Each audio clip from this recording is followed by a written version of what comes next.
超美味曲奇，工作状态满分。本节目由超好吃的趣多多曲奇独家冠名播出，实力高能进阶 ，offer 轻松到手。感谢惠普星 Book Pro 14锐龙版联合赞助播出。兰蔻不屑你未来线上学习平台，赋能女大学生职业发展。本节目由兰蔻赞助播出。美味持久在线 ，offer 随时开炫。本节目由清爽根本停不下来的炫迈行业赞助播出。offer 令人心动，英诗派伴你逐梦。感谢凭实力智领先行的东风本田英诗派赞助播出。展露优雅真我，职场得心应手。本节目由时刻优雅的浪琴表赞助播出。实习生们在香港展开了医学美容跨境商事的非诉类的课题考核，胡明浩和朱绰莹是各自带领一组展开了备战。第6个课题，客户所选择的服务方案来自于朱绰莹组。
早上好。你今天怎么来这么早呀？活力满满，迎接新一天。优秀。张雅琪真的每天元气满满，是元气少女。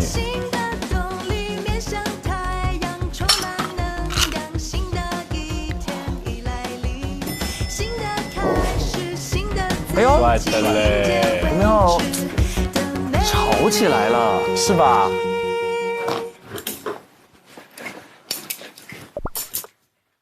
哇，你今天好帅的西服，好帅的西服。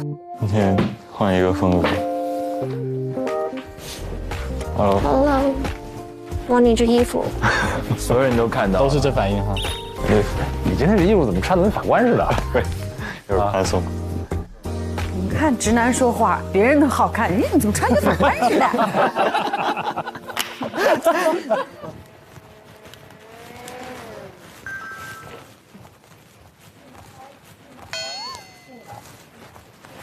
凯凯一个人在去多多呢？谁？凯凯啊？他是困了吗？还是郁闷了？不知道，我去问一下。你去看一看，他一个人就在这转，去多多呢。好，我去看看吧。说刘律那个杀青以后哭了3天，真的、啊？刚落律说。哇，刘律也是一个超级重感情的人。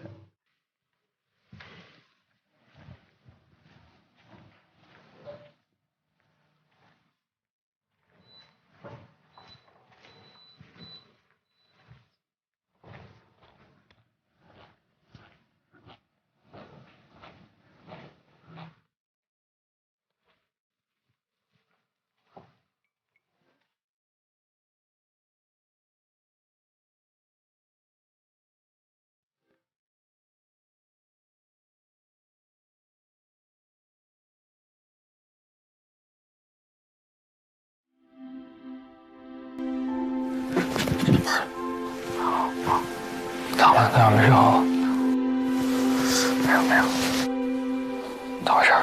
有点困。小胡是一个心地特别善良的人，他也是特别在意别人的感受的那种，特别好。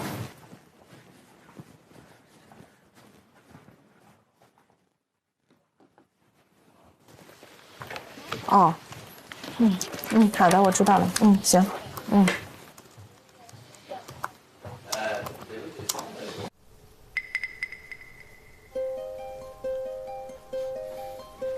你们觉得这一次课题会是谁发？感觉是刘律。我猜是刘律师。2号会议室集合。果然是他。心脏骤停。搞定。走。哇塞！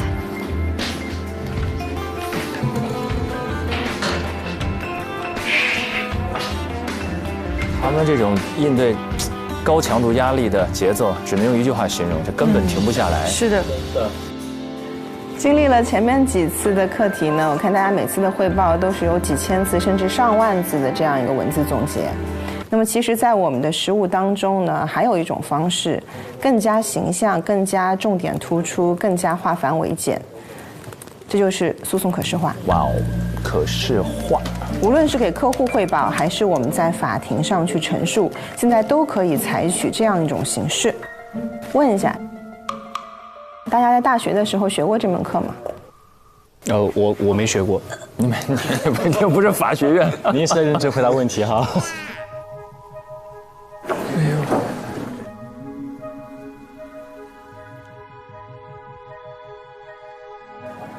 那大家现在同一起跑线上挺好的。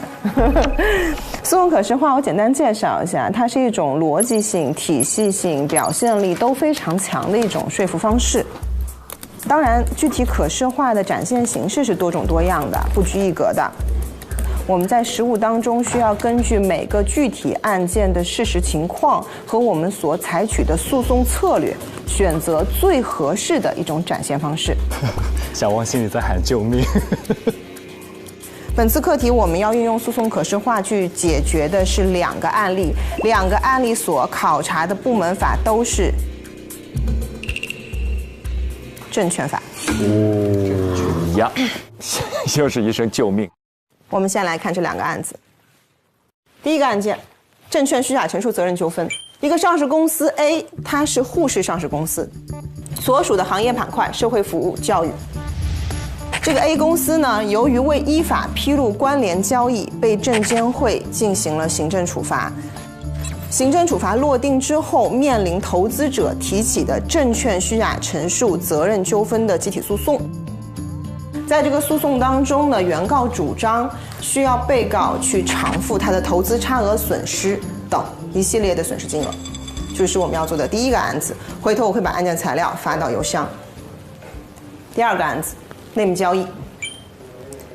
这个案子呢是一个行政阶段的案件，证监会在对内幕交易的行为人做出正式的行政处罚之前，会下发行政处罚事先告知书，并给予当事人申辩和听证的权利。在这个阶段，当事人找到律师，希望来代理申辩听证的环节。如果申辩理由得到全部采纳，那么最终当事人是可以不予处罚的。在这个案件当中呢，证监会在事先告知书当中，你认定当事人基于对 A 上市公司非公开发行事项的参与而获知该项内幕信息，并且认为其在此后2级市场的交易属于内幕交易行为。这个案件我们会给大家披露部分的卷宗，从部分的卷宗当中去找到相关的抗辩点。这就是我们今天要发布的2个案子。2个案子对于大家来说可能会有一定的难度。我不知道大家在上学的时候有没有好好学证券法。小胡都捂脸了。这个案子的 KPI 是40分。哇，多少？40。但这40分是以代教律师的2人小组为单位，2组之间 PK。也就是说，你们分的是这样一种模式。哎，我可以。 2组拿1个案子，2组拿1个案子进行 PK。这40分在每 PK 的2组之间不是平均分配，而是此消彼长。也就是说，最后的分值可能是0与40，可能是5和35，可能是10和30，可能是15和25，也有可能是20对20。就是两组要 PK 方要共分这40分。哦，天哪，极限拉扯。所以能够充分的去展现大家彼此的一个实力问题。那我们做哪个案子和跟哪组竞争呢？我们交给命运。又抽签。许文婷一听到这个啊，又抽。既然是以代教律师为小组的单位来进行 PK， 那我建议由代教律师来抽签好吗？决定你们跟谁 PK 以及你们做哪个案子啊？哦，代教律师来签，而且这律师也参与其中了，对不对？是的，他们胜负欲也会起来。就你的组跟我的组。我们两组对，你们两组。洛律会跟谁一组呢？然后你们挨个抽一个，然后传下来吧。我洗的那我就拿最后拿吧，你们。这样。说吧，还要来一个。来吧，九爷。我拿这个呗。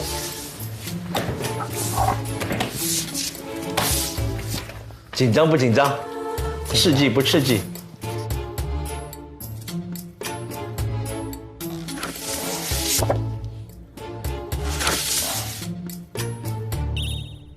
对，我跟您。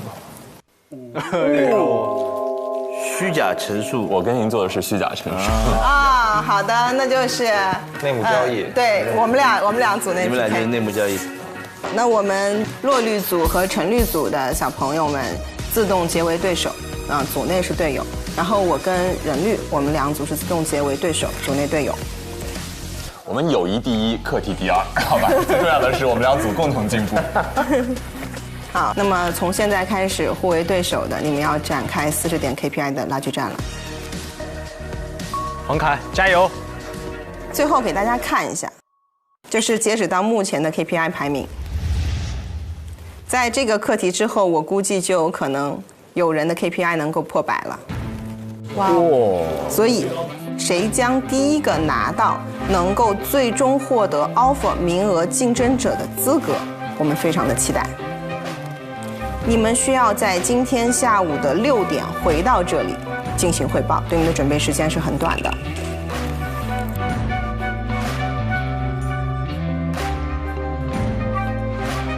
你们要用尽可能少的页数来展现你们的可视化结果，给当事人找到无论是申辩还是抗辩的路径。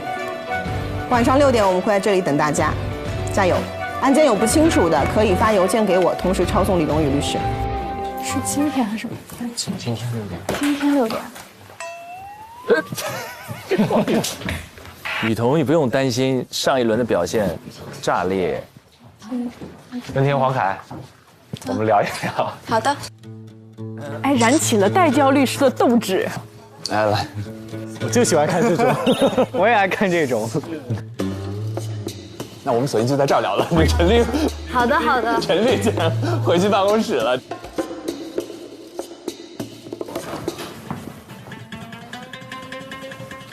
来，言语胡明浩过来一下。那个，我们组的要不要到我这里聊一下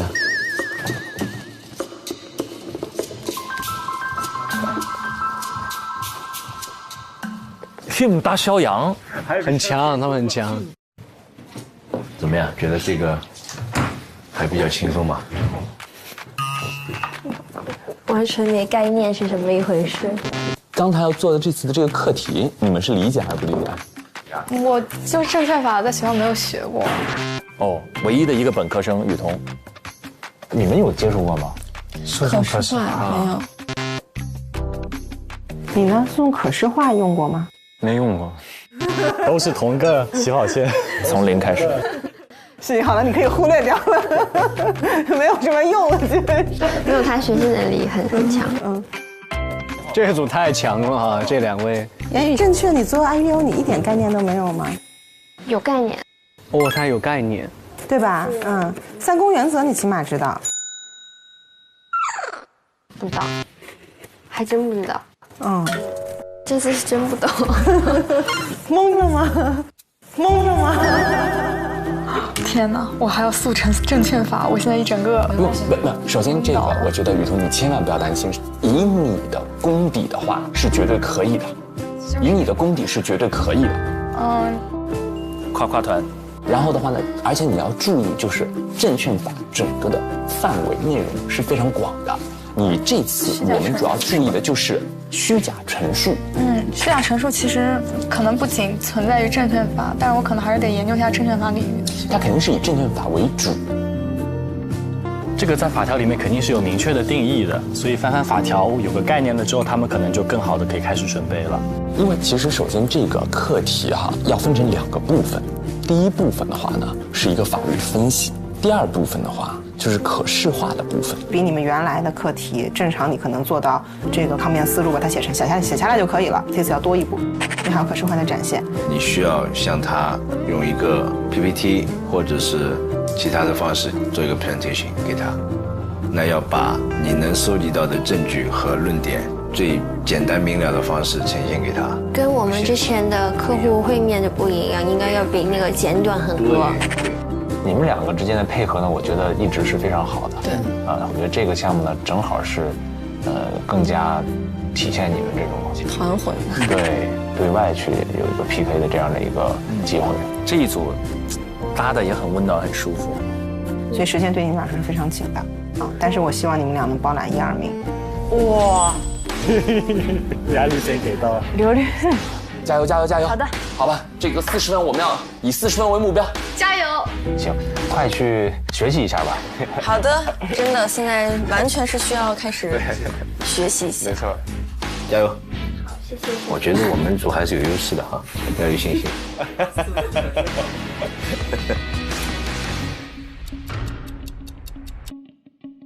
小何老师，你能不能用1分钟之内给我们解释清楚什么是诉讼可视化？10秒钟就可以。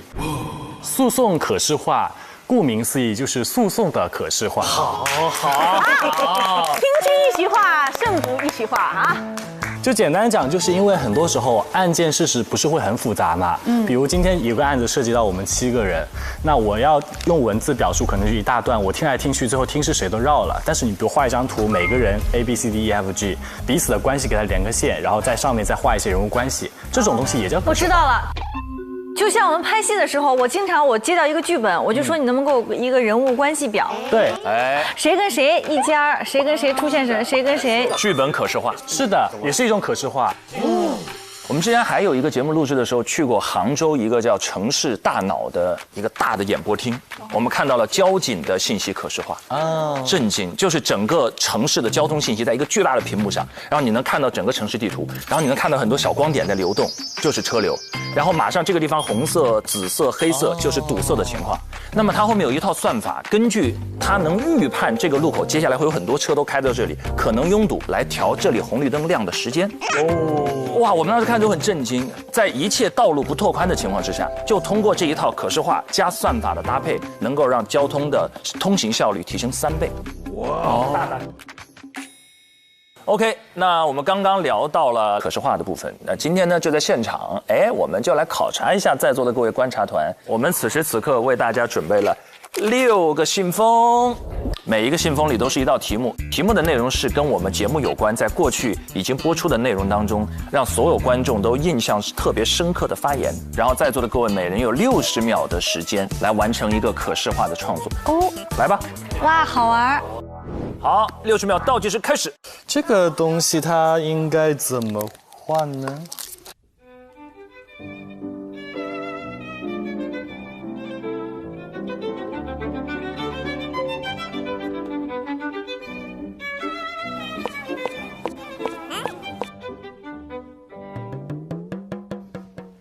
那有一个我这辈子是绝不可能猜出来的。我吗？哎呦！传神。好，5、4、3、2、1，亮题板。精彩！我们观察团的可视化的水准。哦呦！说出来！救命！救命！可视化怎么样？啊，哦，特别好。陷在水里面，然后只剩下爪。哦，你画得好，画得好，主要是画得太好了。好，锤爷的结果我们已经猜到了，然后我们看看甜甜的，几个字可以说吗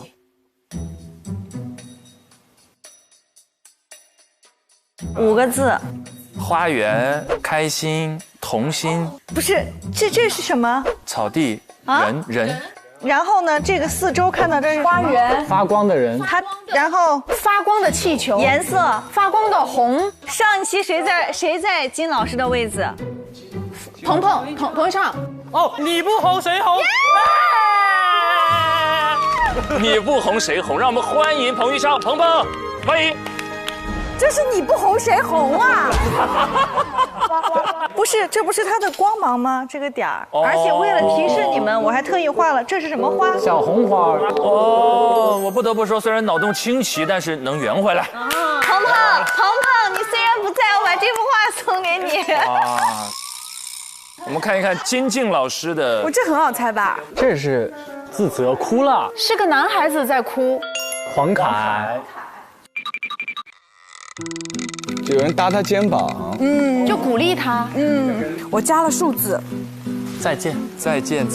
哦，梁威。哇！但是他说的那句话，我来猜，让我来猜，你来。是我还认为我说的那个是对的，是吧？对。就是刚刚这堆是答案，对不对？关键词不对，公式是对的。这个要怎么？可是画好难啊，这2个字。我只能就是先猜，来，只能一个字猜。好，来，这是浪，第1个字和，还是第2个字和。已经进入你画我猜了吗？咱们终于。这个是个袋子，框。桶，对，合同，对，合同是有效的。哎，对，那个合同是有效的。那个合同真的是有效的。那个合同真的是有效的。我想问一下，实习生的可视化不用这样吧？我们这个可视化，原来可视化就是你画我猜呀。不错了，还是很不错了。毕竟让我们把梁威一下就锁定了那个具体情境。是，下一个这边。小何这个太简单了吧 ？King 啊，11个字儿。我是不可能加班到8点的。就是后面就是大家能 get 到那个关键词，但前面的话它有一个前缀，是。我到了8点是一定要下班的。他的什么是8点下班？我的习惯。4个字。我的原则。什么原则？下班原则。上班原则。再长一点。职业原则。再长。人生原则。什么原则？我的人生原则。8点下班。你做人是有原则的嘛？我的原则就是最晚8点哦。我终于懂了可视化的那个信息折损在哪儿了。那我们接下来看一看人类想象力的边缘疯狂试探的小贺的这一幅画。君临，来，我们看一看。这很容易猜，这很容易吗？这不就是早上8点半吃早餐？对，早上8点半吃早餐，太好吃了。对，老雷啊，老雷跟大家 breakfast。我看要不明天早上8点半，然后我请你们吃个早餐。这蛮像的。这个是谁？雨桐。懂我。我懂你。我完完全全的把握到了特点。实属冒犯，不能说毫无关系吧，简直是完全没有什么关联。他跟我说了一件事了，我觉得他圆回来了，就是现在这里面所有照片里唯一一个发型吻合的。你要这么说也行吧。但是你那个我是雨桐，我不一定会高兴，我就是这么说。对不起。感谢君临灵魂画手，那接下来是超越灵魂的画手，小明哥，考验我们的时候到了。这个作者他不可能超过6岁，咱就是说，一般是4到5岁左右。来，首先6个字啊，我是最严厉的，差不多有这个意思了。你看这个4个人，对不对？很明显，其中第一个是个女性嘛，对不对？这个明显，非常明显，对啊她有头发，只有她有头发，有头发，而且有红嘴唇，你看到了吗？这是红嘴唇吗？我以为是獠牙。是有红嘴唇加上獠牙。那个叫4个人，他们怎么形容这4个人的呢？4大恶人。然后呢？只手。对了。小罗好厉害啊！江湖4大恶人，排名之首。对不起啊，对不起，冒犯了4位老师，对不起啊，对不起。你看，我们只有简简单单一句话，但是当我们真的需要用图像的形式来完成翻译工作的时候，有没有感受到信息在耗损？是，在流失，太多了。精准的要锁定原有的信息，其实蛮难的，这是他们现在面临的一种压力。6个多小时的时间，他们要完成这么复杂的案件的可视化的工作，压力非常大。那接下来要回到这个可视化的考核本身了，非常难的题，非常短的时间，两边4组，他们在真实的备战以及应战的过程当中会是怎样的呈现？一起来看。今天你可能要看着点邮件了，龙宇。才知道是重复2个字嗯。你是怎么想出来这么变态的捉对厮杀的？变态的捉对厮杀啊，这是刘刘想的。我一打开这个，我当时还是有点懵，我这啥意思？我以为是直接抽姓名，不是，我抽的就是你决定你组员的命运，就是课题。他们小朋友都听懂了，就你没听懂。哎呦，已经开始火药味儿了，硝烟弥漫。都来谴责我了是吗？我不怕，我不怕。哟，你怎么也来了呀？哦，你们几个搞得我压力好大呀。因为已经开口跟我说了，哥，咱2人1人20好吗？要不你们就4个人合作。我觉得这个方案很好啊，这样子的，大家皆大欢喜。然后你们可以去厮杀这样子的。我觉得看看小朋友最后能做出来，因为可视化很好玩。做出来的那种冲击感和表现力是不一样的。就反正是用 PPT 的形式嘛，对吧？我不限制 PPT 也行，你给我画图，你用画图工具也行，你用 Word 也行，随便。那如果张雅琪给你来个直播呢？也可以，这怎么直播呢？我也不知道，不是可视化吗？这样子就是一个直播也是最后这个天津那个什么，那个许文婷来个天津课文。以说相声的形式题，打起小桌板跟你说一说，这个虚假陈述呀。结果都被听到了。他们怎么这么欢乐？就用欢乐来稍微掩盖一下内心的那种即将面临着直接对抗的紧张。但是我想问一下，就是这个就是刚才 slides 上面的这些 materials 还是没有？我马上把 materials 会发咱们那个群里去的啊，就是他们也会有很多，其实都是来打探的。对呀，你们再怎么准备，夸一夸你的虚假陈述有多假？我觉得其实还挺难的。我们其实已经缩了，为什么我说他们有事实问题要问龙宇呢？龙宇把1本案卷缩到了2、3页。我觉得他们因为今天准备时间是挺长的，他们完全可以用半个小时时间学习什么叫诉讼可视化。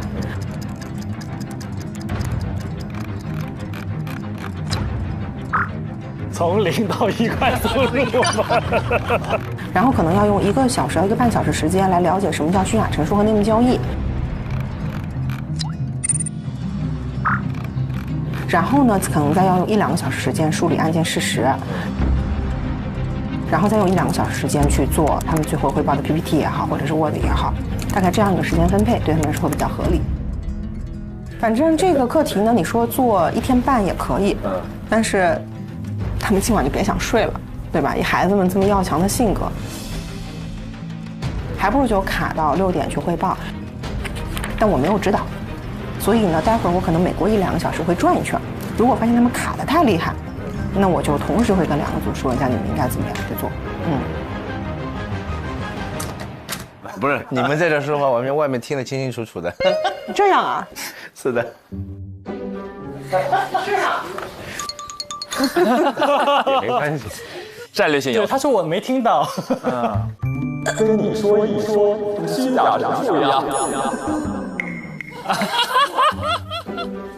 社死现场。他现在要在这儿，他更社死。刚刚他应该在这儿，这太好玩了。我说为什么洛丽在前一个环节就一定要走了呢？对，不然在这儿也得社死一下，他就绷不住了，估计。刚才刘律师说的最终的评判的标准，你们听到了吗？没有。其实还是说，就是看谁展现出来的逻辑清晰，旁听深刻还行。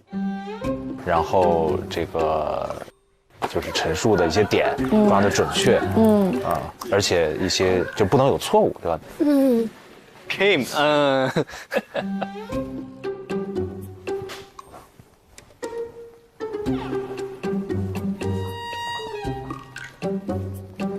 哎，我家2个小朋友呢，看不到了。好可爱，父爱爆棚的。然后一会儿给你们一个明确的一个说法。就是不像以前话讲详细，现在话讲简单，那么就是发了，对，发了。他来讲说标准是说呢，哎，Kimberly， 他邮件上会有比较多的那个资料，你看资料。强制抽离。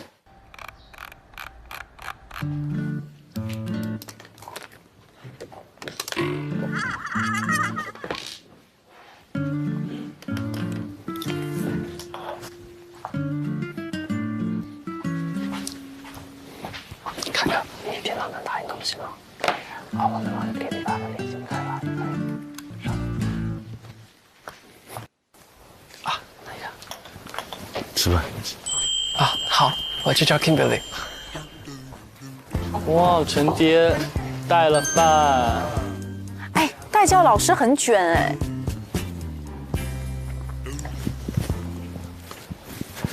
人律要开始卷起来。人律说：“我们出去吃。”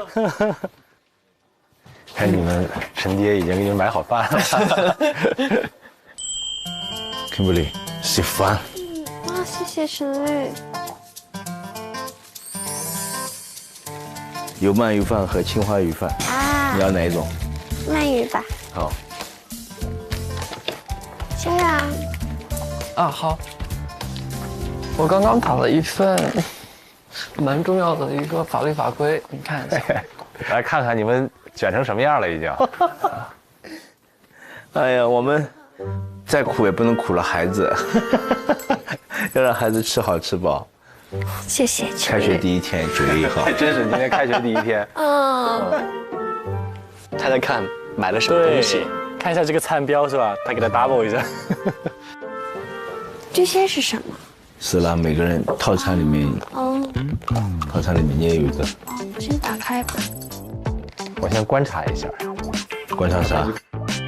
然后再去看看怎么跟你讲。太坏了，太坏了。陈律带我们去吃海胆，去吃帝王蟹，应该卷不过了。漂亮。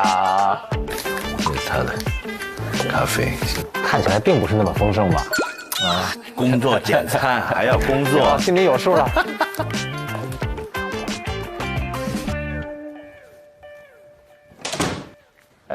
我现在已经侦查了你们的餐标，必胜，有点意思。模拟战先打一打，心理战也打一打。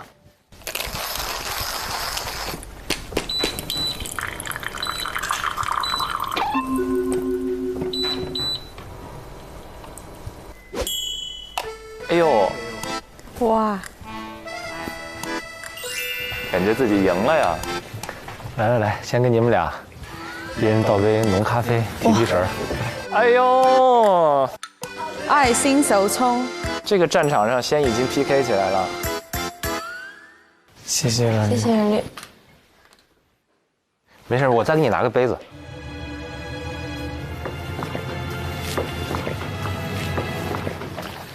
你别多看，我再给你拿个杯子。干了，干咖啡女孩。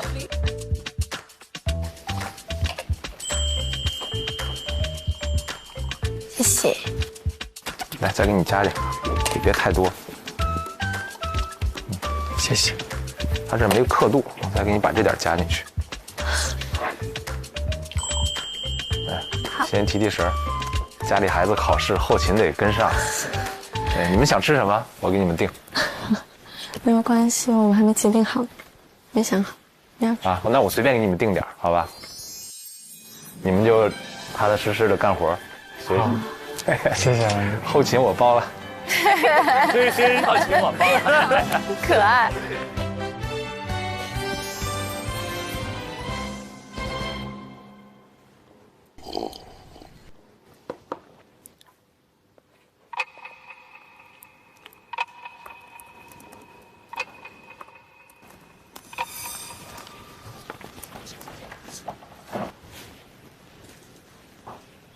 哦，还来看进度了。哎呦，哎呦，吓死了！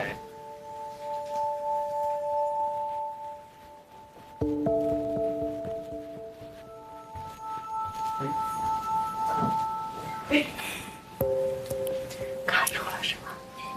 对，看不懂这些材料，这个东西看不懂。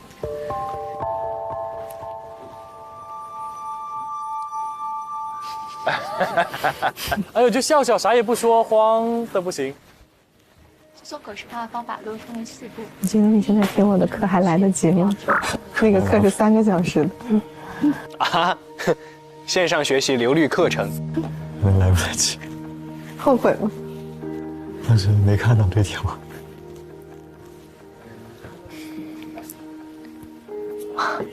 带了个，哎呦，哎。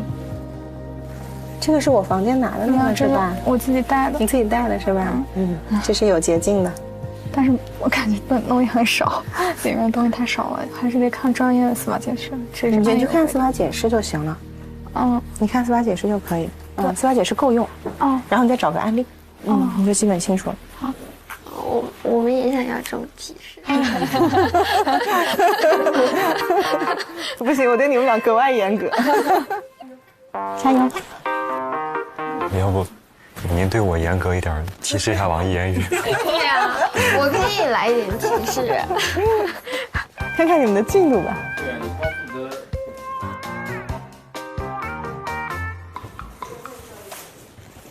对，你光负责。思远，你光负责输出司法解释，你中饭输出了吗？输出啦，输出啦。嗯，龙宇下去拿了。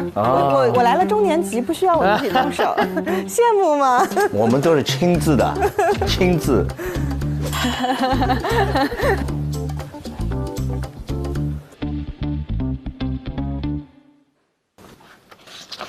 来了，这也是亲自。来，开饭了，开饭了。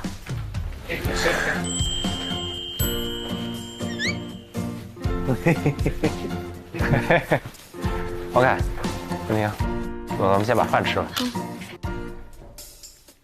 哎，我们正好碰到一起吃饭哎。对呀，多好。你们吃什么？我给他们点的面，面。哦，这还是米其林呢。啊，演啥是啥。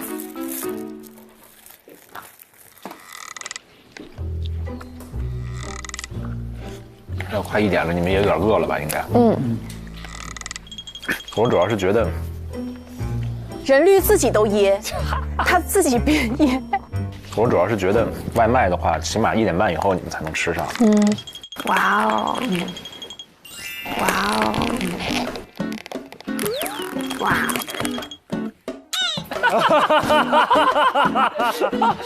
文婷看向旁边的羡慕的小眼神，太可爱了，典型的大直男。对。万一你们俩点的少，但是在我忙完了，我可以去给你们叫下午茶。哇，还在抖。好了，洛丽好。哇，好，洛丽的来了，这是一轮美食审美的 PK 啊。那我就给大家这个要的点心。哇，看起来好好吃。我好饿。吃完之后，那都是让你们燃起斗志的。哇！任律，这2碗面咱就是说可能真的输了，朋友。刚才刘律我觉得其实讲到一个蛮重要的点，就是他认为就是最主要的是一个，那这一个点就应该是一上来就先要主打的点，包括你这主打的点和其他的点后面的这个权重，其实肯定是你是要有分配的。那么待会儿你们要想一下，你们最后在 present 的时候的话，那是不是会有一些重点和非重点的？就是主打是哪一个，对吧？没事，这个大家一起来的。加油 ，Kimberly！ 我没偷听，我没偷听。没有，我们那个大家都是队友，大家都是队友。哎，我真的团队战卷的就是老师啊。我们不卷，最重要的是我们的进步，以及拿到更多的 KPI。还是得卷。为什么还有个以及？没有矛盾嘛。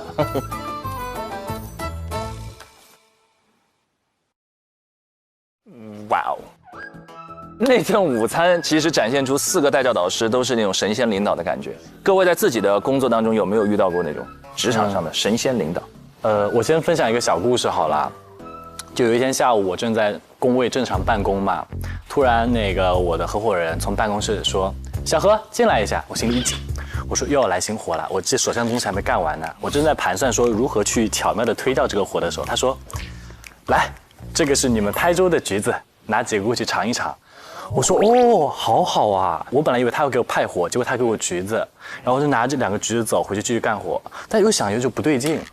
他说：“你们台州的橘子，就感觉在点我。”他收到了台州的橘子，但不是我送的。他说：“你咋不给我？”小何，你有出息，是不是想多了？没有，我觉得你有出息。你讲的不是神仙领导吧？是神仙下属的故事吧？对，你会想怎么没给领导带？我们想再给几个呗。就给俩，这怎么不够吃啊？静静有吗？神仙领导？我没有神仙领导，但是我有卷王同事。就我们之前拍戏的时候，因为我们那个戏的主演是那个虞书欣和张凌赫嘛，他们俩就是特别喜欢在剧组送东西，你知道吗？然后你知道剧组那个氛围就是哪个老师给我们点了，就会有场工大喊：“虞书欣老师送奶茶啦，谢谢。”然后，那你又坐在那儿。你老在哪儿？你只能也一起送。都得喊吗？剧组对都要喊的是吧？我也常常请好吗？我也很期待有一天跟小明哥一起拍戏，然后感受一下小明哥天天请我们的这个。小明哥也会经常买，对不对？经常投喂。真的。刚才他说真的，刚才不是说请吃饭吗？我就出去，我就跟那个你们加餐。这叫神仙领导。问了一圈，原来神仙领导在这里。我们以为小明哥去上厕所，哪里是了？点菜了。我的天！但是我其实啊，我说实话啊，因为我可能年长一些，我经历的事情多。你像我的司机师傅啊，我的这个，包括我的很多的工作人员啊，他们可能就是有一些是年纪比我大的。其实我一开始就想着说，将来要给他们养老。我的司机已经跟了我快20年了。然后在这个过程中也碰到有家人生病啊，孩子要上学啊，这些东西我其实都会去帮他们解决。今天晚上小明哥的邮箱可能要炸，投简历的，收了我。没有，我要说的就是，其实有时候他真正的需要不一定是金钱，他可能更需要的是你在生活中对他的帮助和关注。对的，体谅一下。养老有指望了。那我想问一下，谁来关心小明哥啊？哎，你这个话说的我有点窝心了，又要落泪。俊林以后会照顾你的。是。给我养老，给我养老。俊林给你养老。那段 VCR 最后还有一个很可爱的小细节，4位带教导师在里面热络的聊了半天，发现玻璃门并不隔音，好尴尬。所以，我想问问看，各位有没有过那种其他身边有人在私下讨论自己，但是不小心被自己听到的经历？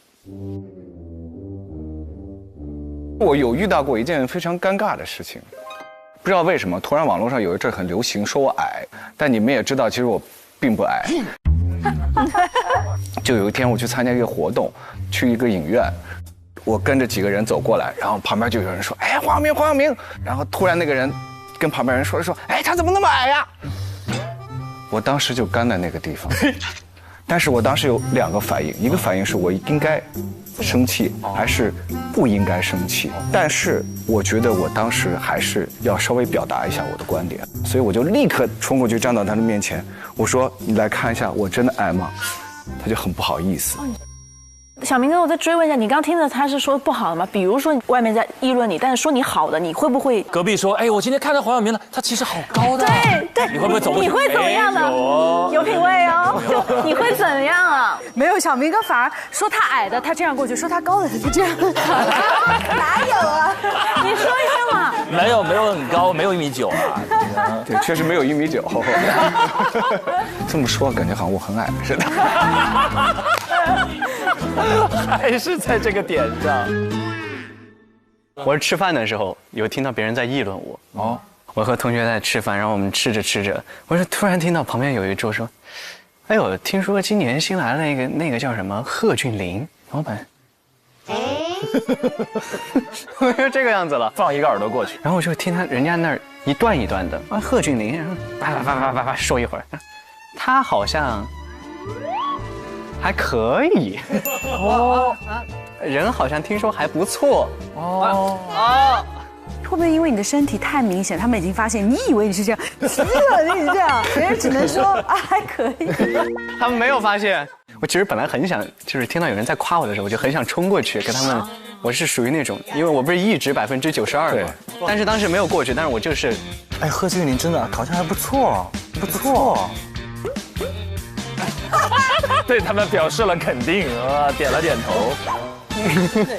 我也是，那天啊，我好事成双在那热播嘛，特别火嘛。然后呢，那天我坐飞机，旁边有个女的就在那看，我一看哦，看了好事成双，我特高兴，啊，我就想说，如果她看到我了，我一定要很礼貌的跟她打招呼 ，say 个 hello， 说谢谢她。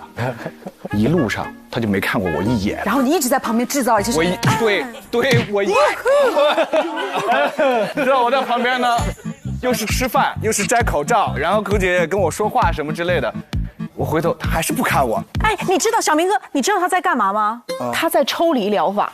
哦，强制抽离了，说明这个剧抓人，对不对？剧好，就眼神一秒都离不开。这个剧完全他沉浸在里面了。我还故意说，哎，帮他把行李箱拿一下，是也说了谢谢了，但是他并没有看我。我还以为你会跟空姐说一声，你巧妙的告诉他小明就坐他旁边哦。然后空姐过来，黄先生，小明哥说，我叫什么？我叫什么名字？这里有这么多黄先生，大声的说出我的名字。我参演过什么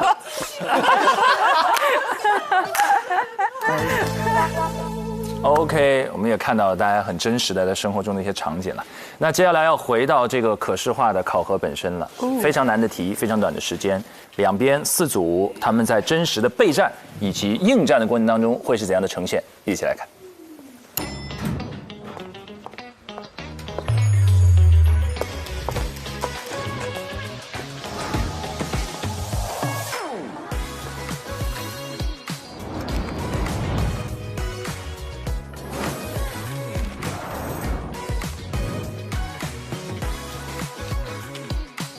浪琴小方格，让每一刻格外优雅。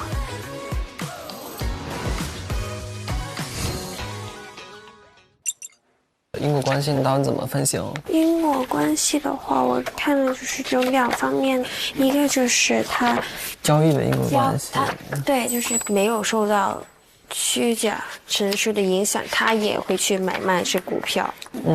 然后另外一层因果关系就是他有其他的系统性风险，或者是交易市场里面的风险，也可能导致他们的损失，所以就不能把全部责任归咎给虚假陈述这个行为。那我这个部分可能还是得看那个他给我们发的Excel表格。对股票的价格进行一个动态分析归纳，所以应该那个 Excel 就是这么用。对，是。你觉得它的这个趋势是怎样的一个解读方法？从27一直降到17，然后有一点反弹，然后最后它那个25。对，然后最后这个东西肯定是要做成一个，比如说折线图啊之类，这样就很非常的明确。对。所以就是切块以后，它对它的股价揭露之后是有影响的，对，但是这个影响没有很大，它只是持续的这么几天，然后就反弹到本来的水平，所以这是属于它一个价格正常的波动。如果是这样的话，可是我感觉咱们的证据得走一个折线图，把这段期间一个走势分析出来。你要把这个生成为一个图。对对对。难怪它是会给 Excel。对，应该就是这样。是吧？先随便用。你会把这些数据做成一个图吗？你会吗？我不会。我也不会。你应该这里可以是生成一个图的 Excel， 我研究一下。咱们这有充电的地方吗？不知道。咱们要不去会议室吧？啊，也好也好。找一个没有张雅琪的地方。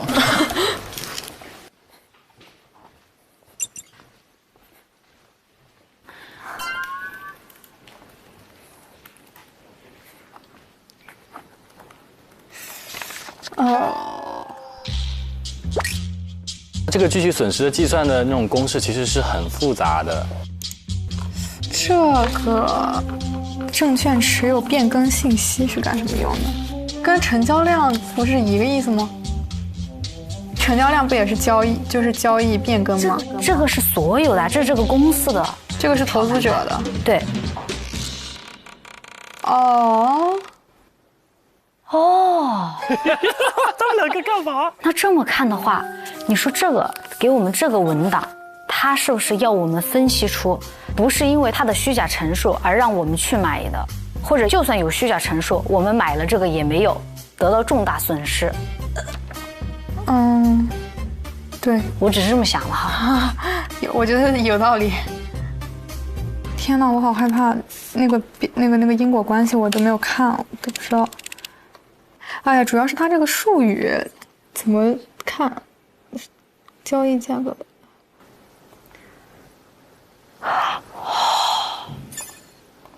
雨桐，打扰一下，我感觉这一句话是核心，虚假陈就是这个重大性质。交易价格和交易量产生明显变化，所以说我们要证明它这个虚假陈述并没有让这个交易价格、交易量有明显的变化。我想想啊，我写了一下这个，就是相当于我们的框架，你看一下。这个抗辩点就是在那个实务当中就叫做行为及重大性的抗辩。主要是2层，就是重大性和因果关系。交易价格和交易量产生明显变化。对，因果关系那一栏就是要证，并不是因为这个虚假陈述，所以我去买的。重大性要怎么通过这个表格看出它不重大？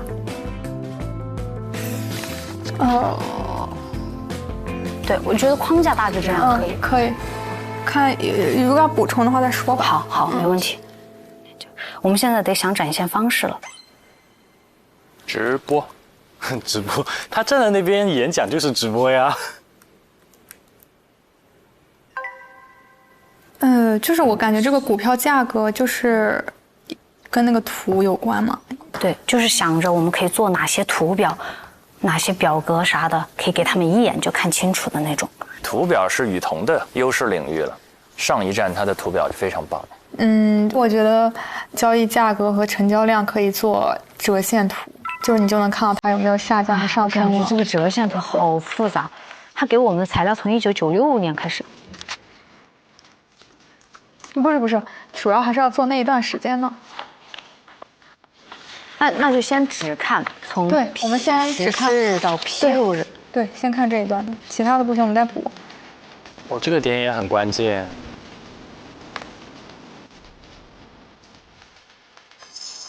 哇哦，我觉得这个折线图搞得非常好。你可以搞好几个折线，就是它那个不是有好几个数据吗？我来做图哈，你先做。交易价格，同行业。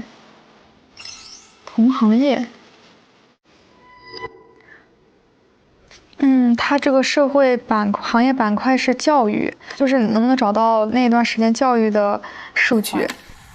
你想现在去找教育的整体走势吗？它是可以做一个对比的，就是做一个判断标准。如果要是我们的那个明显的高于同行业的其他的就是同行业的标准的话，那可能就是不利于我们。但如果要是差不多的话就可以。你看，你说的那个是对的，就是它和它的行业指数呈同步下跌趋势或者上升趋势，就是不具备因果关系。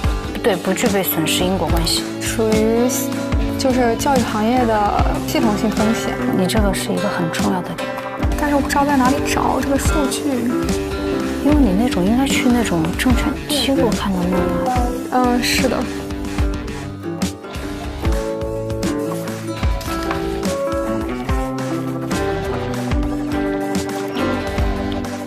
2个半小时。啊，没事，我们已经有很多进展了。雅琪特别的小太阳，是的，一点也不到，然后永远就是 up 那种，永远活力满满。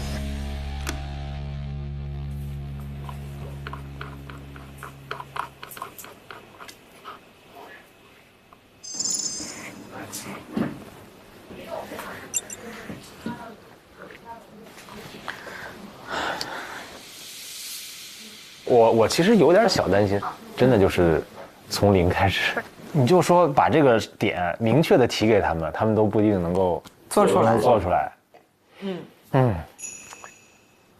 我觉得九爷现在有点好焦虑啊，已经在担心了，担心孩子们。关键这出题人在这儿，我跟出题人一组，这才开学第1天，你干嘛给孩子们出这么难的题？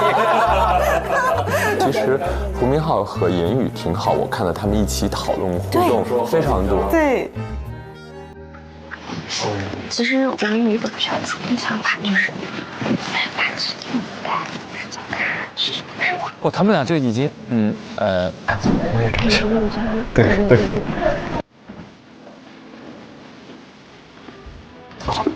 要不然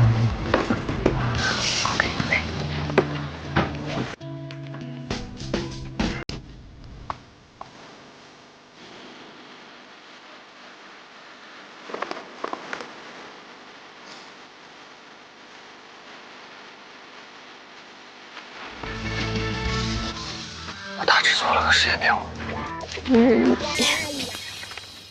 他们俩今天让我特别放心的一点是什么呢？你放心，我就不放心了。放心，我们也是要拿分的，好不好？哎呀，我还是期待文婷跟黄凯能够赢一点。这个确实，胡明昊跟王毅2个人一组，对任何其他的竞争对手都是一种巨大的心理压力。是，你就想想他们那种配合的默契。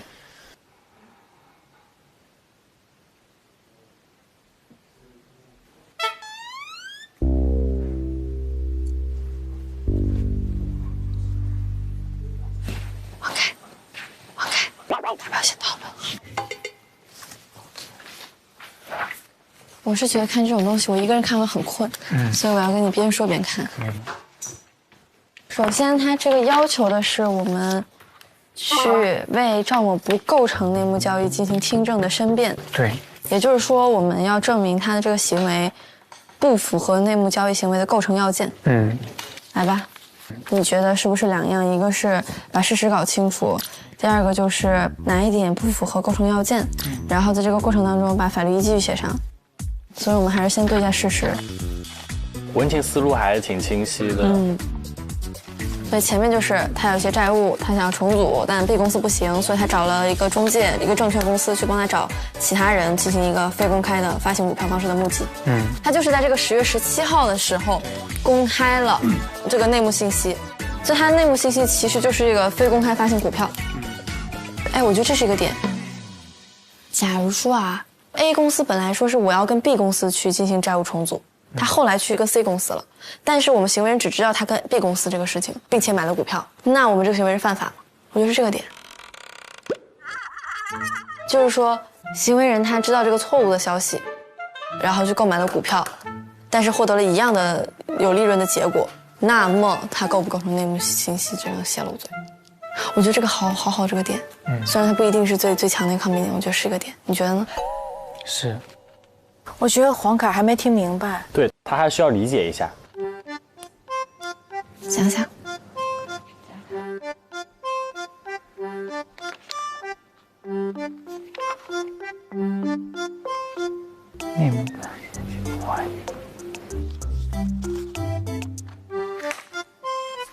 说嘛。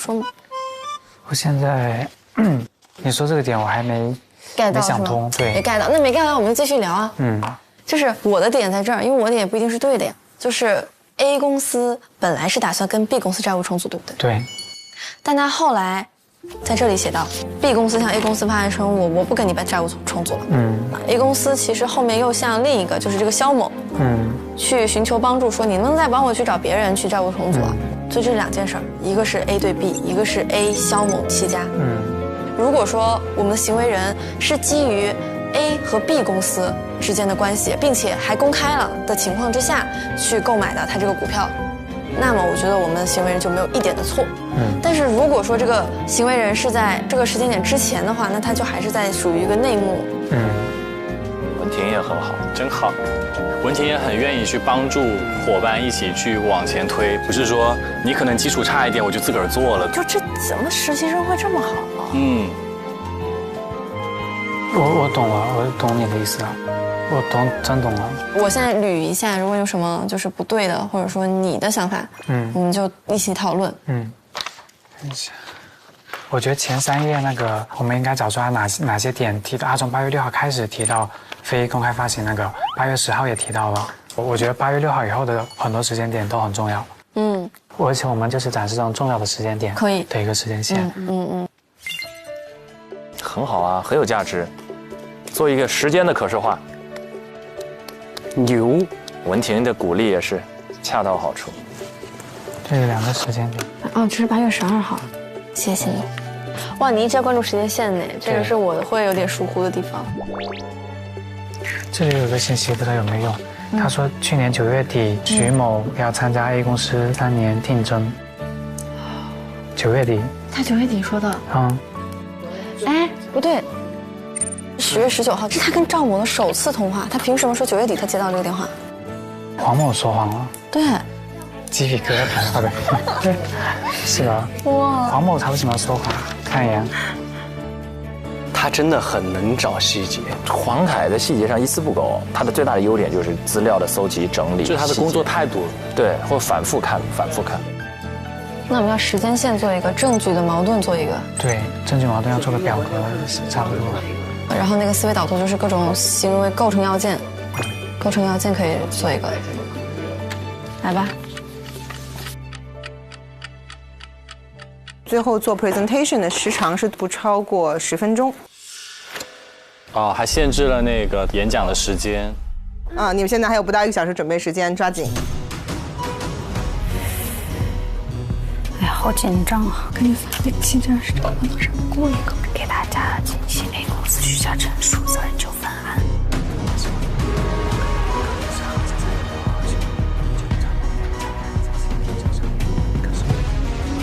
各位律师好，我们团队。各位律师好，我们团队认为，针对被告的辩护4月27日为虚假陈述，实施日2015年7月24日为虚假陈述揭露日。虚假陈述与交易之间的交易因果关系。你先讲5分钟，后5分钟我讲政治链的问题。可以。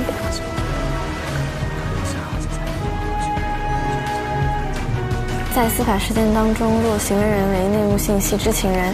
8月15日 ，A 公司发布重大事项停牌。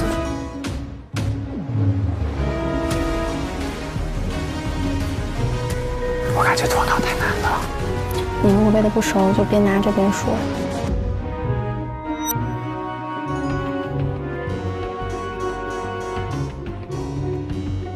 他难道想挑战一下自己？然后黄凯这次也想。我觉得可以，就从这个事情开始改变一下。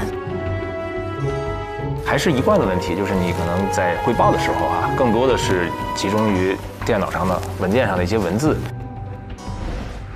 当具有特定性格特征与人物关系的人物名称以具体的故事情节在一定的去消化、去理解、去表达你自己的独立的意见的，相对会少一点。可能还是得花点时间去打磨一个更好的这种表达方式。黄凯如果能真的做出这个挑战的话，就太棒了。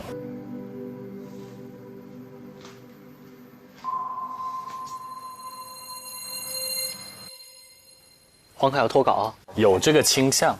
可是脱稿是一个好难的事情啊。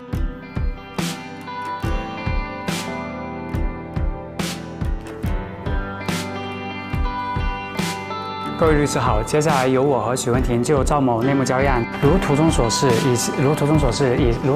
以上是关于本案5个时间点。2015年8月10日，肖某在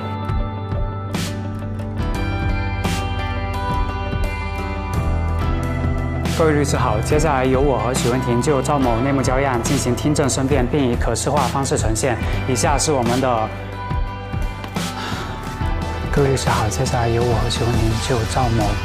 他可以的，他可以，他在努力背，好吗？好棒哦！这不就是之前纯叶说的，先一个小目标，小胜利，对，努力的达到。对，我鸡皮疙瘩都起来了。我也是，我头皮发麻了，我看到他。加油，王凯！接下来要申辩的理由是，本案的相关交易行为未发生在内幕。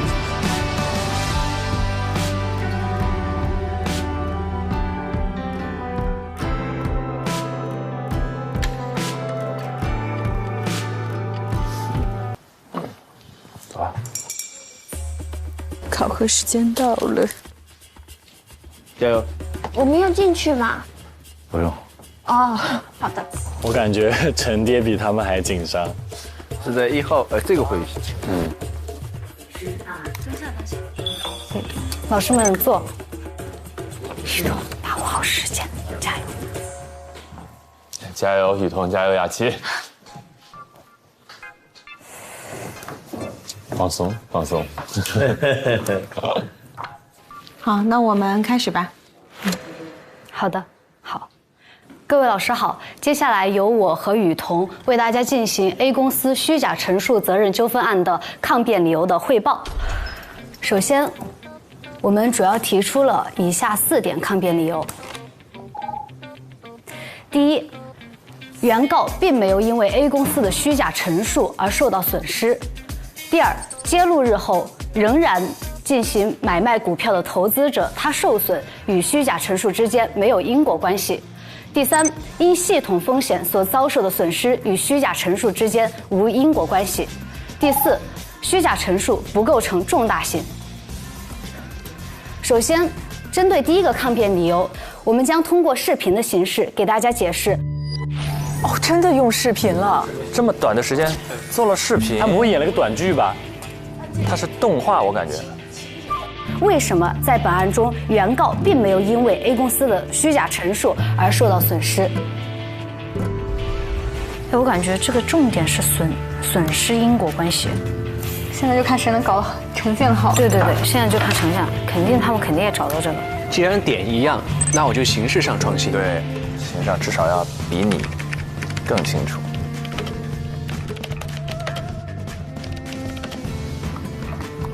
除了图片还有什么方式啊？不如做个视频吧，能讲得更清楚。可以。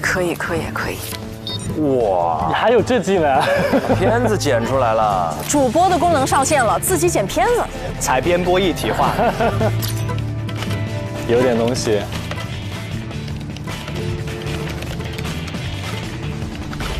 我们将通过视频的形式给大家解释，为什么在本案中原告并没有因为 A 公司的虚假陈述而受到损失。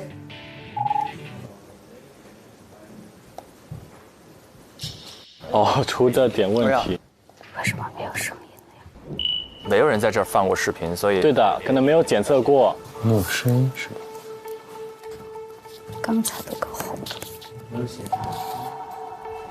就配音现场，或者这个时候自己解释，可以重来发。但我们时间在记上。哦，好的。原告的损失与 A 公司虚假陈述之间没有因果关系，原告并没有因为 A 公司的虚假陈述而受到损失。根据我国有关规定，信息披露人在证券交易市场承担民事赔偿责任的范围以原告因虚假陈述而实际发生的损失为限。所以，原告如果没有受到损失，那么 A 公司就不需要承担赔偿责任。判断原告的实际损失，我们要重点计算原告购买股票的盈亏情况。我们不采用通常计算股票盈亏的方式，而是假设原告在揭露日将所有股票以收盘价抛售，通过计算每次股票交易的单次交易金额，计算出原告进行股票交易。他们停住了，为什么呀？我感觉这俩经理在说话了。他们踩比较多，那是我们的记录在。通过计算每次股票交易的单次交易金额，计算出原告进行股票交易的盈亏数，也就是卖出股票所赚的总和减去买入股票所花费用的总和。若此盈亏数为正数，则股票买卖赚的钱多于购买股票所花的费用，原告就盈利。所以，原告并没有因为 A 公司虚假陈述而遭到损失，原告诉讼请求不成立 ，A 公司也无需承担赔偿责任。他本来要讲的话，他通过视频的方式，这样他就可以完成所谓的脱稿。但是这样子不如你现场讲有感染力。对，不过呢，它有优势就是它时间会卡得非常死，也就是视频的时间。雅琪他用了很多图，可能呢在网上一些作为普法的时候会更多吸引人的注意，但是作为我们的这一个内部沟通，这些动画的运用没有意义，就没有太大的意义。我也是第一次在诉讼可视化当中看到视频的形式啊，我并不反对视频的形式。但是我不觉得在这个 case 当中视频有加分，因为它视频做的有一些花哨不职业，而且它不是按照揭露日的收盘价去计算的，这是司法解释非常明确的规定。专业性有点，好的，接下来将由雨桐给大家分享我们下一个抗辩理由。我方的抗辩理由之不存在因果关系。第二点，揭露日后仍买卖股票的投资者受损与虚假陈述之间无因果关系。我觉得这个就是有效的图表。他把信息浓缩成了这几个数字，这样子我就可以直观的了解到底发生了哪些事儿。因为虚假陈述行为与投资者的投资决定之间如果存在因果关系的话，投资者的交易决定必须是受了虚假陈述行为的影响或者误导，做出错误交易。在证券虚假陈述责任纠纷案中，最高院认为投资者在虚假陈述实施日甚至揭露日之后，仍在进行买入卖出行为，应当认定其交易决定并未受本案诉争的虚假陈述行为的影响，故不产生交易因果关系。我们的下一个抗辩理由是不存在因果关系。第三点，因系统风险所遭受的损失与虚假陈述之间无因果关系。整个教育系统了，系统风险很清楚，还有别的因。因为证券价格的变动往往是多因异果的，这是我们制作的2012年至2017年 A 公司股票收盘价折线图。这是我们截取的实施日至揭露日教育板块股票整体走势。通过对比两张图可以看见 ，A 公司的收盘价和所在产业板块及教育板块的股票价格整体走势基本一致。这个点我觉得是非常好的，就是它该到了那个诉讼可视化的核心。它就整体走势都是这样，所以就跟我这没有关系了。对的，我觉得这 PPT 这2张就够了。因此可以认定股票市场对公司虚假陈述行为反应有限，认可了系统风险，并排除了投资损失与虚假陈述之间的因果关系。故如果股价与大盘指数因某种客观原因呈现相同的变化趋势，重合的部分的下跌幅度不能认为与虚假陈述行为之间存在因果关系，在计算投资损失时应剔除系统风险的影响。非常非常好的点是做了一个教育板块的指数股价图，再加上一个个股股价图，2个一对比，非常明显的个股并没有因为虚假陈述导致偏离它的行业板块。小宇宙大爆发呀，崛起了。对啊。我们的最后一个抗辩理由是虚假陈述不构成重大性。我们可以由图看到 ，A 公司的股价在虚假陈述的揭露日后，收盘价在披露日至基准日之间是有一个浮动的，但是并没有一个大幅度的下跌。且我们认为换手率变化以及成交量变化也是在合理范围之间，且交易量也是有跌有涨，符合股市行情的波动性特征。以上是我们的抗辩理由框架，谢谢。鼓掌！哇，优秀，雨桐，忍不住为你鼓掌。厉害，完成度高，颗粒度细，精准度强，内容是抓到位的。雨桐他的这些表格做的是非常精简的，而且我个人感觉是可以直接拿出来到正式的这个实操当中给客户或者是怎样的。它这个行业板块是教育，然后能不能找到那段时间教育的数据？它是可以做一个对比的。我觉得进步挺大的。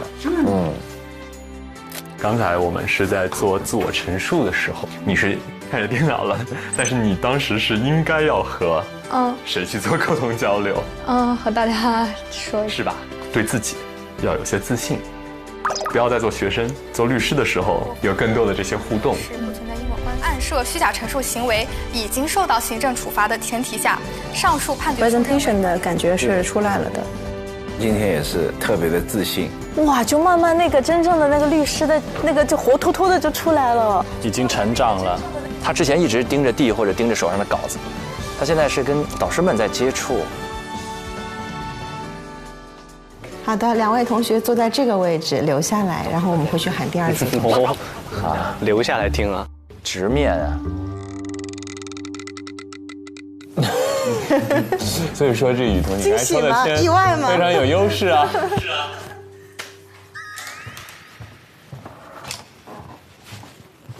到我们了，好，马上了。到了。刘丽，那个会议室2的东西可以投影吗？可以投屏。不投屏我们看啥？下一组做准备哈。好。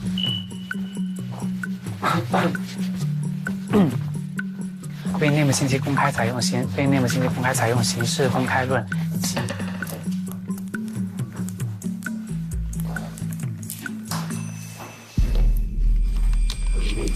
你有那个台上，舞台上有。看这刚才就是接了那个声音好小的。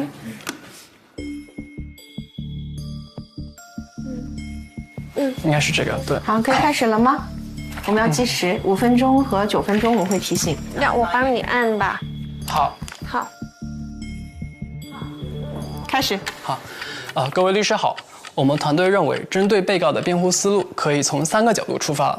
第一，虚假陈述不具有重大性；第二，虚假陈述与投资损失没有因果关系；最后，我们认为被告或许还可以主张诉讼时效已经经过的抗辩。哇，这是个新点，这他们俩没有好像。策略1，需要同时证明虚假陈述没有导致股票价格以及股票成交量发生明显变化。首先，我们以时间轴的方式来简单回顾一下重要的时间节点和法律事件。2013年4月27日为虚假陈述实施日，2015年7月24日为虚假陈述揭露日。根据虚假陈述司法解释2022的第10条规定，判断重大性的关键在于虚假陈述是否导致了股票交易价格或者股票交易量发生明显变化。但由于材料没有给出足够的关于股票成交量的信息，我们在这一部分仅仅针对股票价格进行讨论。虚假陈述实施日、虚假陈述揭露日以及基准日这3个时间节点附近的股票。没看到资料，漏了。我们首先将公司整体的股票价格波动走势绘成折线图。放大这个折线图来看，在虚假陈述实施日前后的10天的时间内，公司的股价保持平稳的状态。在虚假陈述揭露日的前后10天内，公司的股价一直处在上下波动的状态。但是这一波动并不能说明是因为虚假陈述导致的，因为在揭露虚假陈述之前，公司的股价就已经发生着明显的波动。最后，从股票的价格差异来看，公司的股票价格在揭露虚假陈述之前与之后，并没有存在明显的差别。好，接下来的内容将由我的同事来为大家进行展示。另外一个受争议的构成要件就是因果关系。首先，我们来看一下交易因果关系。要推翻这个因果关系的推点，被告需要证明原告的交易行为与虚假陈述不具有交易因果关系。首先，原告第一笔买入的 A 公司证券是在2014年12月22日，距离虚假陈述实施日2013年4月27日有多于1年半的时间差。第二，原告的交易记录显示，一直积极参与 A 公司的股票买卖，是有经验的投资者。交易因果关系 ，Kimberly 在这块呢说了3点：首笔买入的时间呀，包括投资者的经验呐，包括揭露日之后有没有交易啊。我觉得他们的分析是比较全面的了。另外一层的因果关系就是虚假陈述与损失之间的因果关系。我方认为，本案受证券市场系统风险影响。本案的介入日是2015年7月24日，介入日之前，在2015年6月15至7月9日，中国资本市场发生有史以来最严重的一次股灾。这可以解释为什么 A 公司的股价会在6月中的高位下调至7月中的低位，而股价下调是因为受到市场整体的环境所带动，所以法院应当相对减轻或者是免除我方当事人对原告损失的责任。这个案子最大的打点就是系统风险的问题，也是这个案子最终把赔付率打下来，法院可以采纳的一个最重要的点。他们很好的去提出了这个诱因，2015年的股灾。第一组是没有讲到的，第二组讲到了，但是没有证据，没有可视化。以上是我们团队对于本案的重点分析。关于相关的法规或者是司法案例，我们也准备了一个附件，如果有需要，我们可以在会议后提供。谢谢各位老师。用了9分钟。你们俩坐在这个位置不离开，我去叫第3组。好，原来是这样。哦，他们喜欢这个点。肖阳，察言观色的王者。刚刚这点笑，他喜欢你。是，他们都拿着念。对呀，我感觉脱稿太难了。加油！挑战一下，加油！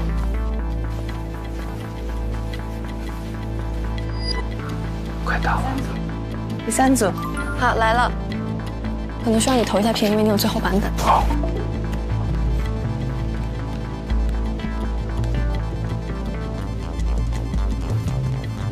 原来是这样的，原来汇报完就可以留下来听。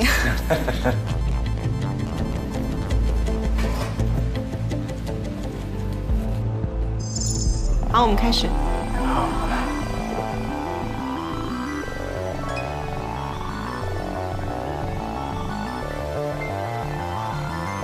开始吗？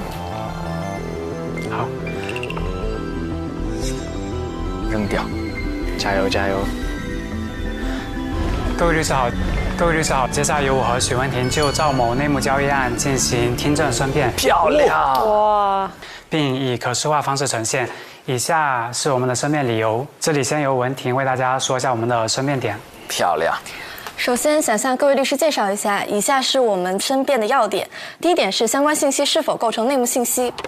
本案中定增属于重大事项，因此构成内幕信息。第二点是行为人是否是内幕信息知情人。本案中在笔录当中多次提到，例如徐某是名义上持有人，实际上是赵某出资参与这一事实，可以看出定增基金实际上的控制人是赵某，因此赵某是内幕信息的知情人。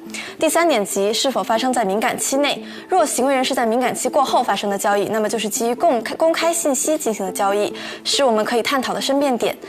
第四点就是行为人是否知悉内幕信息，在这一点当中，赵某从韩某处知悉了内幕信息，但是这个知悉的时间点，也就是第5点是可以探讨的，所以接下来我们会重点探讨的是第3点以及第5点。哇，这个好棒！哇，主点探讨。我觉得他们去列出内幕交易的构成要件，这点非常好，就告诉你其他我不分析，是因为我觉得监管机关认定的没问题，所以我只把几个有争议的点拿出来，我觉得这是非常好的。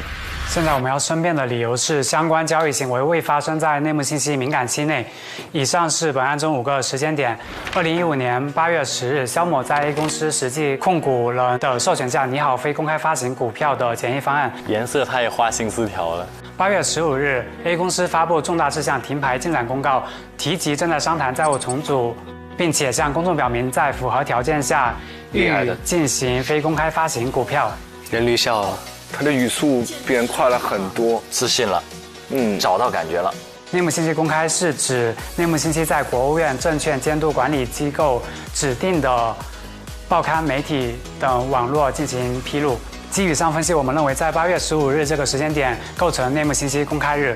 根据内幕信息司法解释的有关规定，内幕交易中内幕信息敏感期是自内幕信息形成至内幕信息公开这个时间段，因此我们认为本案中内幕信息敏感期为2015年8月10日至2015年8月15日。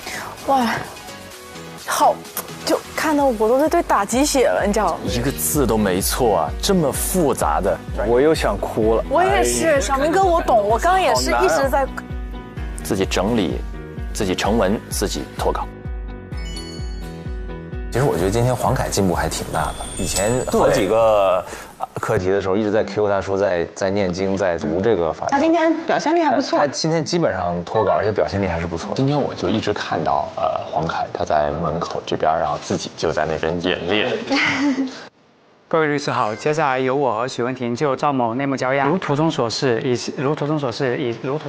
上是关于本案。你说他们代教律师也是从这一步一步走过来，他们应该看他们太有感觉了，太有体会了。流泪哭了3天，其实也有哭到，就是感动当年的自己也是这样一步一步。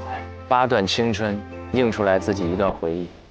其实这个就是他对自己可能通过这些练习，对自己更熟悉，然后也就更有自信了。我这些练习，如图中所示，我们赵某的交易行为为9月16日全部卖出账户中所持有的股票，并于9月18日全仓买入 A 公司，于11月2日全仓卖出 A 公司。相关的买入和卖出的交易行为均发生在内幕信息敏感期之后，赵某是利用公开信息进行交易的，因此我们认为赵某不构成内幕交易行为。接下来由文婷为大家讲述我们其他的申辩理由。好棒！好，接下来由我为各位律师进行下一个申辩理由的讲解，即行为人未利用内幕信息进行交易。在告知书当中，经查明，赵某分别于9月18和22日买入了 A 公司的股票。同时，在告知书中，行政机关认为赵某知悉内幕信息应不晚于9月左右，因此，行政机关认为赵某交易的行为是利用了已知的内幕信息。而在证据当中，不同的询问人对于赵某知悉的时间其实有不同的供述。按照时间顺序来看，首先是陈某的笔录，陈某认为在9月份左右，韩某电话联络，表明赵某参加定增。但是在备注表明该通话记录未能被调取，因此没有其他证据的一个印证。其次就是在黄某笔录当中提到9月20几号，赵某打电话表示要认购 A 公司的定增，但是黄某通讯记录中，赵某的电话10月19日才首次与黄某通话，因此黄某笔录里的内容与通讯记录是不相符的。再次在赵某的笔录当中，其提到国庆之后杨某向其介绍定增项目，在杨某的笔录当中提到10月10日之后赵某介绍过此定增项目。而且在杨某的通讯记录当中，在10月12号与10月19日均给赵某拨打过电话，因此这几份证据之间其实是相互印证的。文婷今天的表现很好，我觉得她的可视化做的也很漂亮。我觉得他的那个其实简单清晰，对，真正达到可视化的目的了。对，最后。这张图表总结了以下在案件证据材料当中证明力比较弱的部分，所以行政机关据以做出行政处罚的证据的证明力是比较薄弱的。哇，真的好清晰简洁。是的，没有达到证据确实充分的程度。以上是我方所进行的一个申辩的陈述，谢谢各位律师。哇哦，鼓掌！哎，这组真的很棒。他们的事实真的梳理得很好。好清楚，我感觉他们要赢了，8分钟。他们俩都想鼓掌了，都忍不住。我想鼓来着。听别人的讲解觉得清晰吗？贼清晰。贼清晰。被夸了。等会儿汇报了，咱们再来模拟一下。要不来点下午茶，提升一下状态？好啊，那来块趣多多香脆曲奇吧，酥酥脆脆，每一口都能吃到巧克力豆。好呀。真不错，一口美味曲奇趣多多，愉悦该 minutes 点亮一整天。对啊，每次汇报前我都离不开趣多多。我看不止诉讼可视化，你的快乐也可视化了。我给你发的是我那一块的讲稿。你们还记得刘律跟他俩说啥吗？我希望你俩包揽1、2名。对，好霸气啊！最后一组。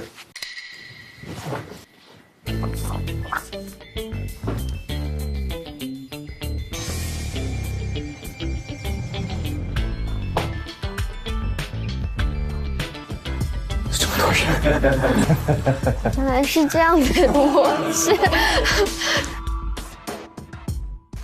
思维律师其实我们这次主要可视化是以时间轴为依据的，但是因为这次的事实部分比较多，所以我们还是为思维律师准备了一个人物关系图。哦哟，你看这个，哇，他总能够把这个颗粒度做得更细，还能再往前走。其他那几个人想还可以这样，这就是创造性了。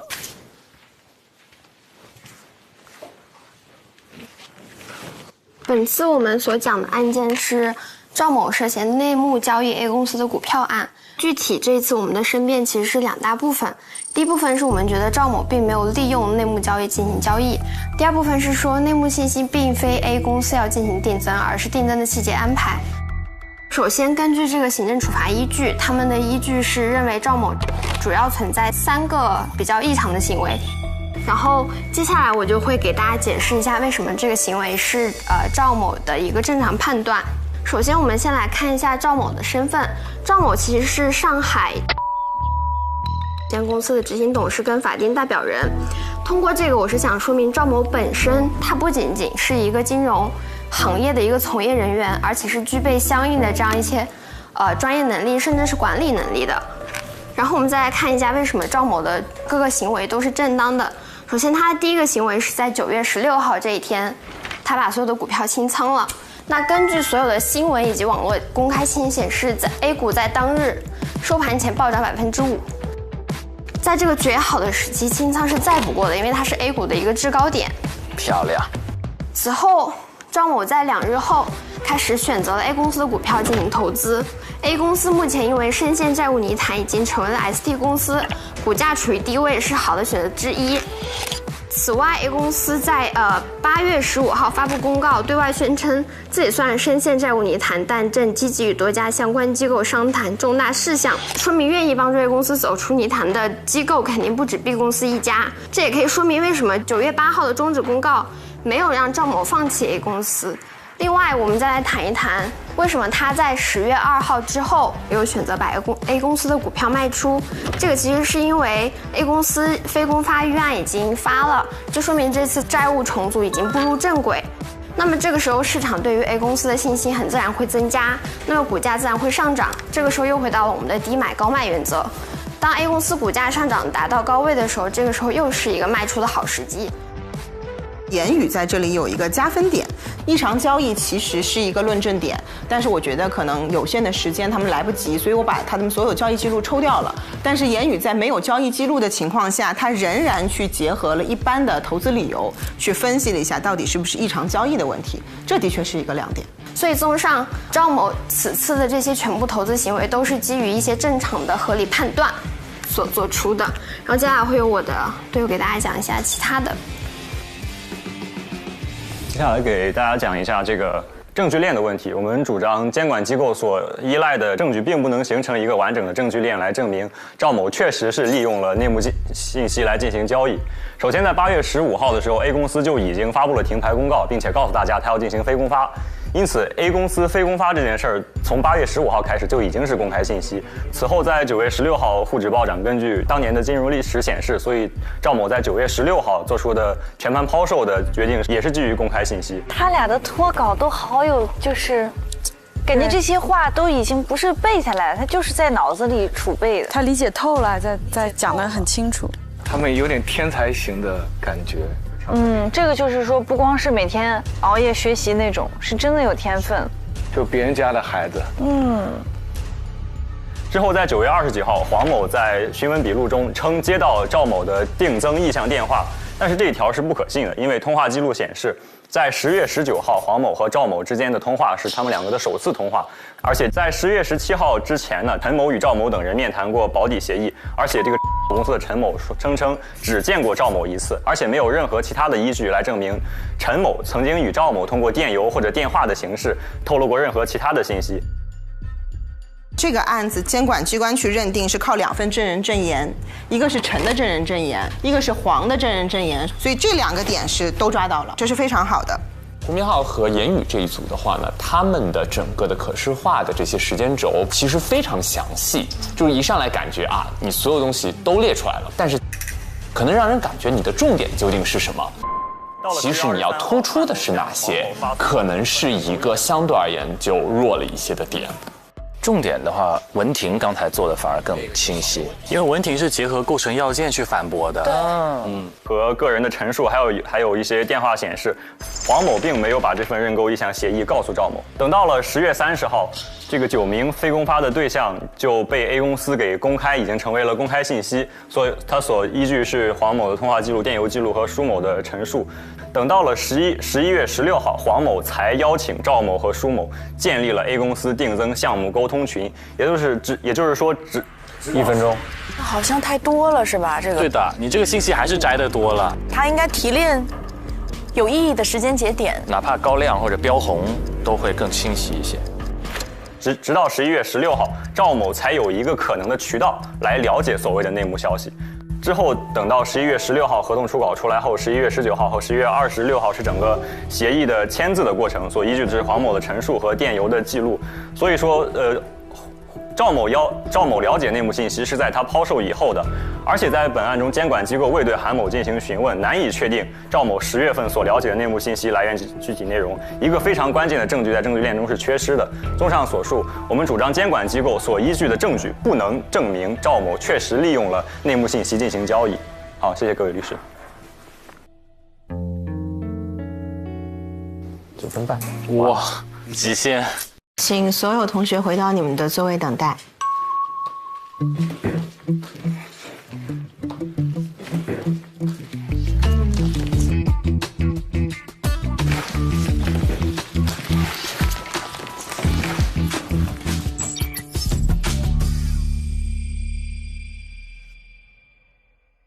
哇哦，哇，脑子要烧掉了。刚刚整个可视化的过程当中，我们看到了非常多丰富的技术手段，在他们准备的时候，哪一组的那种默契啊或者特点让大家印象最深？对于我来说，还是许文婷和黄凯。对，怎么讲？我觉得就是许文婷去引导黄凯那个点吧。对，主动邀请。他有一句话，我觉得就是特别戳我吧，就是，你可以勇敢的来表达，我又不是说我的点一定是对的，而且把话匣子一下打开了。黄凯引出了时间轴，而且成为了他们汇报时的亮点。对，我觉得黄凯就是他真的很细腻，我就是觉得他是一个能力很强的人，他就是不敢把自己的这些东西表达出来而已。而且他最后那个脱稿的那个决定，把稿子一甩，太帅了。我觉得就是很决定性的瞬间，因为我觉得黄凯就是让我更理解一个道理，就是你最后的这个世界就是你的每一次选择。我们能看到他那个手的摇摆和挣扎，但是他就是选择了扔开。我真的觉得就是在那个瞬间就状态为王。对，他可能他的专业知识没有别人那么的充足，但是他把那个一丢掉，他整个的状态已经告诉了所有人，我现在就是自信的。我觉得他对于自己来说，他就已经赢了，激活了，向前一步，勇敢一点，就一点点。对，蜕变了，整个人。我觉得雅琪他们俩就像两个那个燃烧的小宇宙，就很积极推动每一个事情。就是我每次看到他们俩的 VCR， 总给我感觉就是挺燃的，让我自己感觉也挺 up 的。就他俩会有这样的一个感染力。对对对，另外就是雨桐，我觉得也是很厉害的，真的进步好大。就眼看着他从一开始叫救命，对，救命，到现在开始非常的淡定和从容，我觉得很棒。雨桐今天真的是表现高光，他说了3个点，点点到位。对，我其实看完这么多所有的实习生展现的图文，我到现在最印象深刻，我觉得最一击毙命、最有说服力，其实我印象当中还是雨桐的那个行业的折线图，就他告诉你这个行业大盘的走势是什么，然后再看我单只的这个走势，让他发现它吻合就可以。用最简单和最直观的方式，我觉得这也是可视化最核心和本质的东西，把最繁琐的东西化成最简单的，然后告诉你我的思维的重点是什么。对，接下来让我们进入趣多多职场充能竞猜时刻。那在竞猜之前，先要向各位分享一个喜讯，就是经过了7个课题的比拼之后呢，已经有一位顺利的获得了100以上的 KPI 值，赢得了第1张 offer 的入场券。哇，已经非常非常棒了。所以我们本轮竞猜的题目就是首个获得100个 KPI 值的实习生是谁？我们要回顾一下现在的分数情况。周绰莹是80个 KPI 值，王毅、言语75个 KPI 值，张雅琪75个，胡明昊60个，许文婷60个。那现在最有希望的毫无疑问就是 Kim、王毅和张雅琪了。Kim。对，雅琪的组对标的是 Kim 的组嘛？那如果这2组的话，我其实觉得 Kim 的组赢的概率还是大的。我觉得拿20分应该是不成问题的。对，我觉得 Kim 赢的概率最高。首先他们组也优秀，其实 Kim 表现也非常优秀。没错，王毅要拿到25分以上，就意味着对方只有15分。但刚才来讲，显然没有到这种差距。对，每一位呢都会有一份我们的投票卡。来，2个。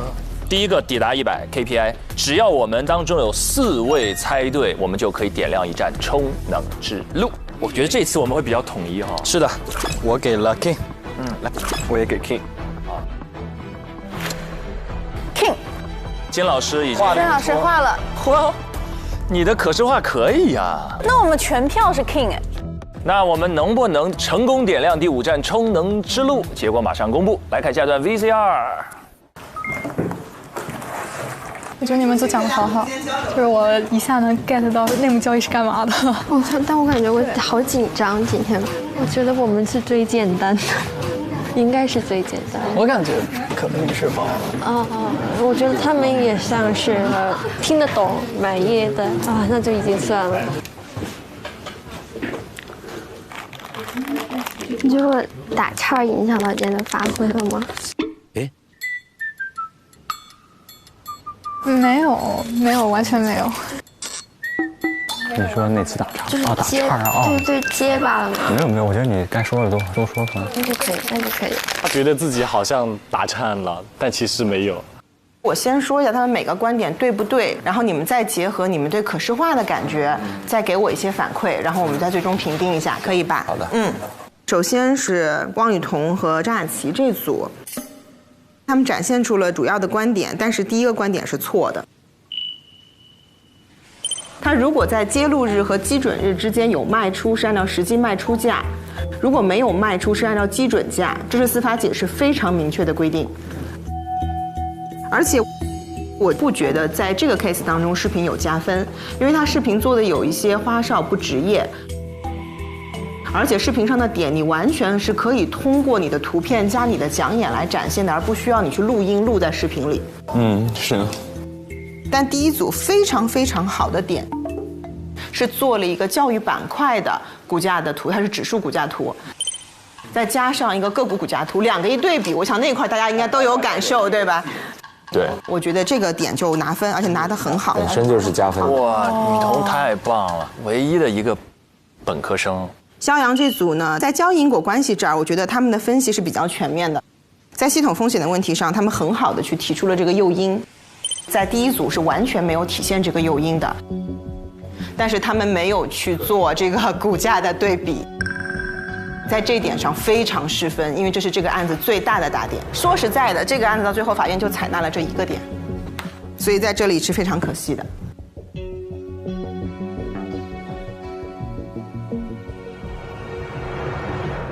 然后我来说一下第3组，黄凯和许文婷。这组呢，第一个就是我觉得他们去列出内幕交易的构成要件，这点非常好，对，非常清晰。只把几个有争议的点拿出来，我觉得这是非常好的。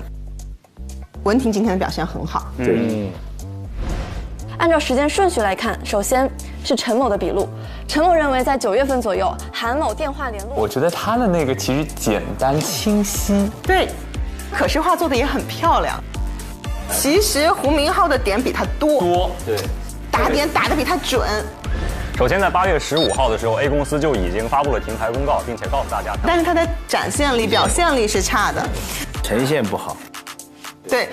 胡明昊和言语这一组的话呢，他们的整个的可视化的这些时间轴，听到了，就刚签我名了，然后每次他们都这样，就是想他是不是知道我们能听见，想逗我们？下次我要再听到他们这样，我就过去。赵老师，您叫我。你去偷听一下，顺便跟我说一下。顺风耳，把自己耳朵折成这样，好可爱啊！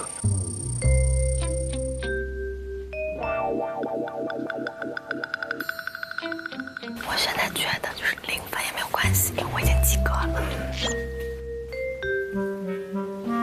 别想搞我心态，别想。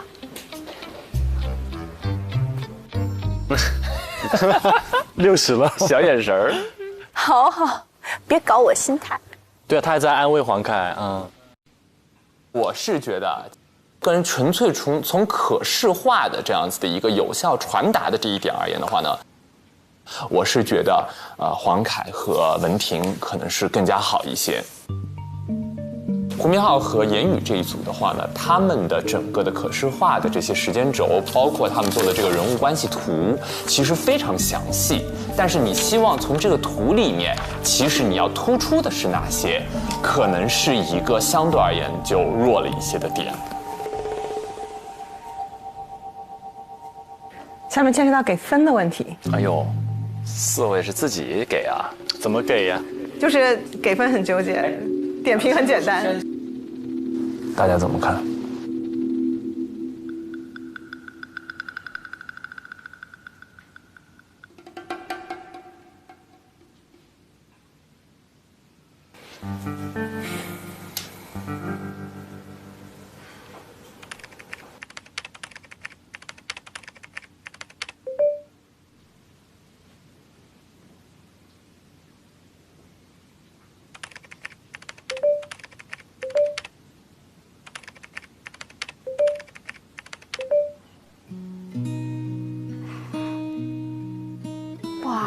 好暖啊，文婷，神仙队友哎。黄凯上一个课题叫我赢了我也不开心，这个叫我输了我也没遗憾。对，我输了我也开心死了。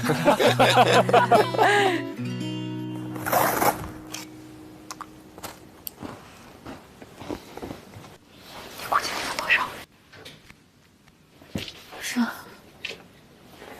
你要记得是发邮件，那你要记得。准备收邮件了。完了，要发邮件了。我可能不想打开，还没有呢，哪有那么快？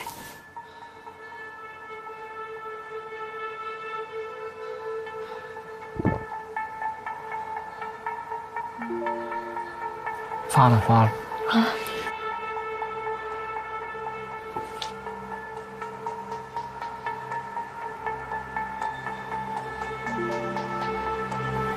全是20啊，这么平均啊？那8个人每人20，那就是 King 吗？那我们猜对了。那就是 King。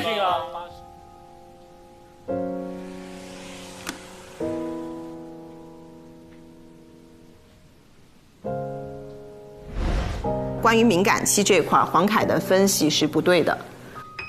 这个案子敏感期是很有特点的，他是先公开了，说我要去做定增，后来因为中间有障碍，又发了一个终止公告，后来呢又解决了这个障碍，又恢复了定增。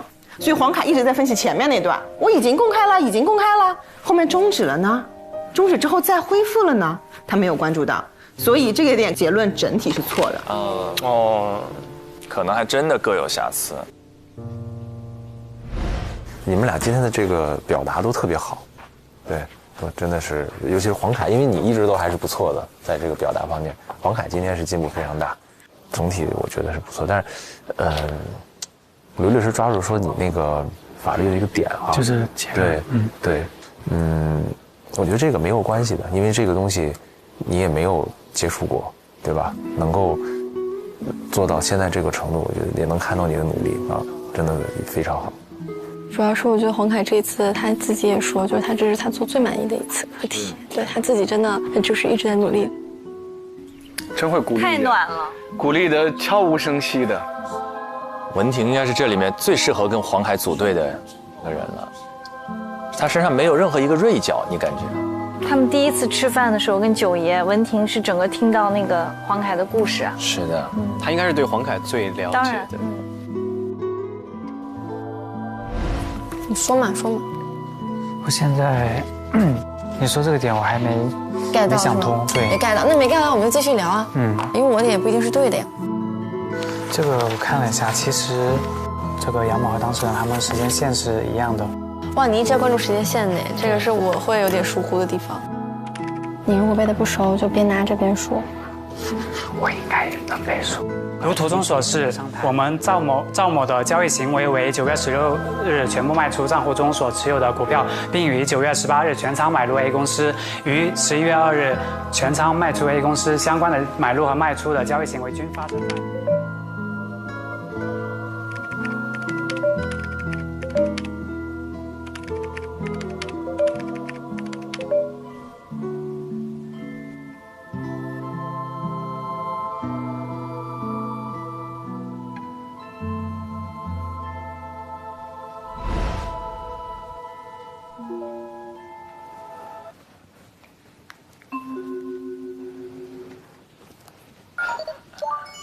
哇哦，呀！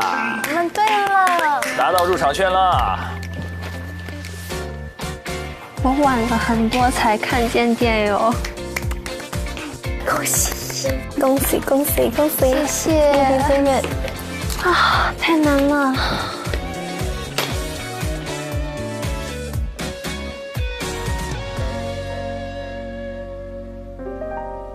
胡明浩还是有点失落哈，他也掉出前3了。只有最终达到100点以上的实习生，才有可能具有竞争 offer 的资格。当然，你如果说我特别优秀，我能拿到150点，可以，我们愿意给到1.5年级的定薪。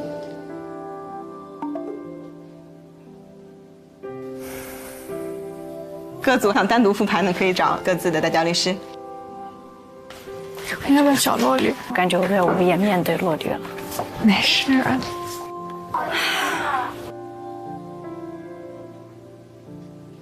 陈雷，很累。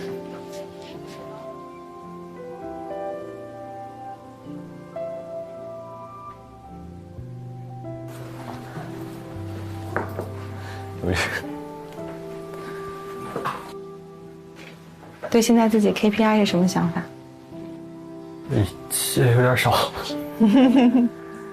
包括我在想，你可能一开始定的目标也不是100吧？对。你是不是也想把自己定在150的？是的。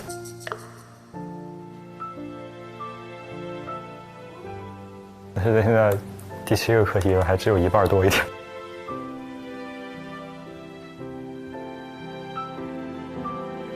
我觉得几个课题的考核都在一定程度上暴露出你的短板。就其实你是知道民事诉讼程序，也学过仲裁法，知道仲裁程序的，但这些东西怎么运用到商业实践当中，打成一个组合拳去做出一个方案？比如说那个胡明浩，我们一致总结你在应对客户上，你是那么的冷冰冰和无情，毫无亲和力。胡明浩那个呢，也不能说不对，他就是一盘铁锅炖，反正都在里面了，和尚念经。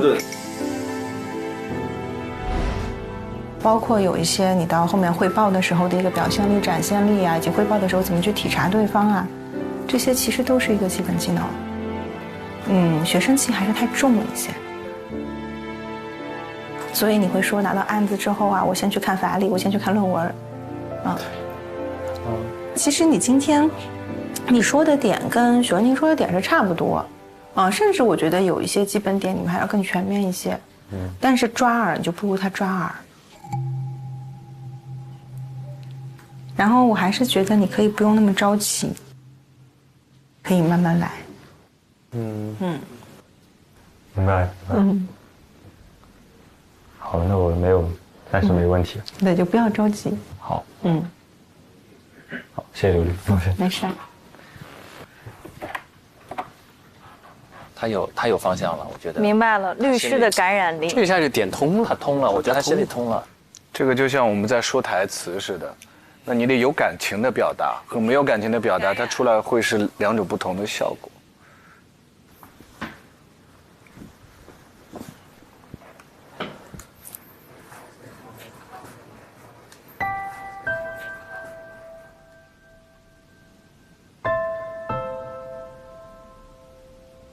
你到后面汇报的时候的一个表现力、展现力啊，以及汇报的时候怎么去体察对方啊，这些其实都是一个基本技能。学生气还是太重了一些。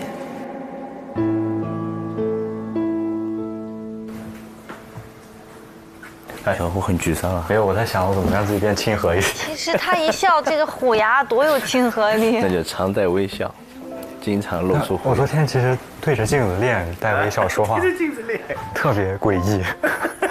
那你不要强颜欢笑，就是你自己学会放松自然，对吧？然后其他的我觉得也不要刻意，就是自然让人感觉比较舒服，做自己就好。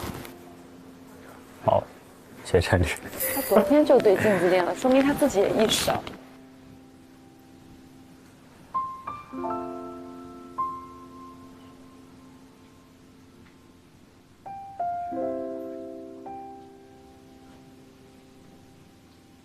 要帮我示范一下？你能不能就是模拟讲一段你当时 pre 的时候说的话？为啥呀？我学习一下，就是随便挑一段。行。哎呦，你看文婷真的温暖啊。OK， 那在这儿了。要不你先？来熟悉它。好。第一点是相关信息是否构成内幕信息？这确实有点病了。属于重大事项，因此构成内幕信息。好，就这一段。然后，如果我刚刚说的是，以下是我们在研究过程中设想到的有可能的申辩点。第一点是相关信息是否构成内幕信息？本案中定增属于重大事项，因此构成内幕信息，因此赵某是内幕信息知情人。但是就是这种感觉，差别还是蛮大的。就是我懂你的点在哪里，你没有重音，因此你就说因此赵某是就是你可以分因此它是一个词，然后主语。什么动词啊，什么形容词，这些都可以换一种语调说，是这种感觉。你要不要再试一遍？第二点是行为人。你这是第一点。第一点，是相关信息是否构成内幕信息？本案中定增属于重大事项。好多了，真的好多了。嗨，雨桐。嗨。雨桐，这次考核感觉你变自信了，调整了心态，而且这次考核兰蔻谱写你未来上，透过结构看 PPT 设计也有帮助到我，是一个系列课程，我已经学到了这节，由繁到简，逻辑图示方法应用，让复杂内容可视易懂。老师讲过复杂的内容，首先要提取要点，其次要分析内在的逻辑关系，最后要画出草图再做设计。我也学过这个课程的，讲到了逻辑关系分大小、内外、高低等，所以说找到逻辑关系是最核心的部分。还有一个系列课程叫职场 Excel 轻松学，也有教到如何筛选数据、制作图表等，这次也帮到了我很多。将复杂的内容可视化真的很重要。兰蔻谱写你未来真是初入职场的好朋友。是的。其实胡明昊在整个过程当中的专业实力毋庸置疑，好像所有人都没有过质疑这一点。但他现在这个分数确实跟他心中还有所有人心中对他的期待有些差别。然后刚才大家也提到，一个是表达亲和力的问题，所以两位是真的可以给他一些建议，对吗？他其实就是最基础的是，我觉得就是培养出自己的语流。语流的背后就是有重音、有轻有重。然后同时有一个很好的方式就是对象感，就他有的时候念，你们觉得念 PPT 是因为你感觉他对着屏幕念，这个第一条法条是什么？但是如果你想你在跟一个人说，你想告诉他，比如说你跟他解释的时候，想到你有个对象的时候，然后你可能会帮助你锻炼。他的问题是不是没有对象啊？是因为没有对象的问题。因为刚才导师都提到了嘛，学生气太重了。说胡明昊一讲，总有一种校园感，像做题一样，不像进入到了这个社会的那种质感。大家有没有什么建议或者帮助可以给到他们？其实是有的，其实不针对这个明昊他的这个表现啊，因为很多的时候我们刚刚进入到职场工作的时候，很多的一些领导或者说稍微比你资历深一点的同事，我们会比较怕碰到的情况就是刚刚进来的这个人他太学生气，这种其实是一种稍微带点贬义，但是很轻柔的一个指点，意思是你要赶紧变得成熟一点。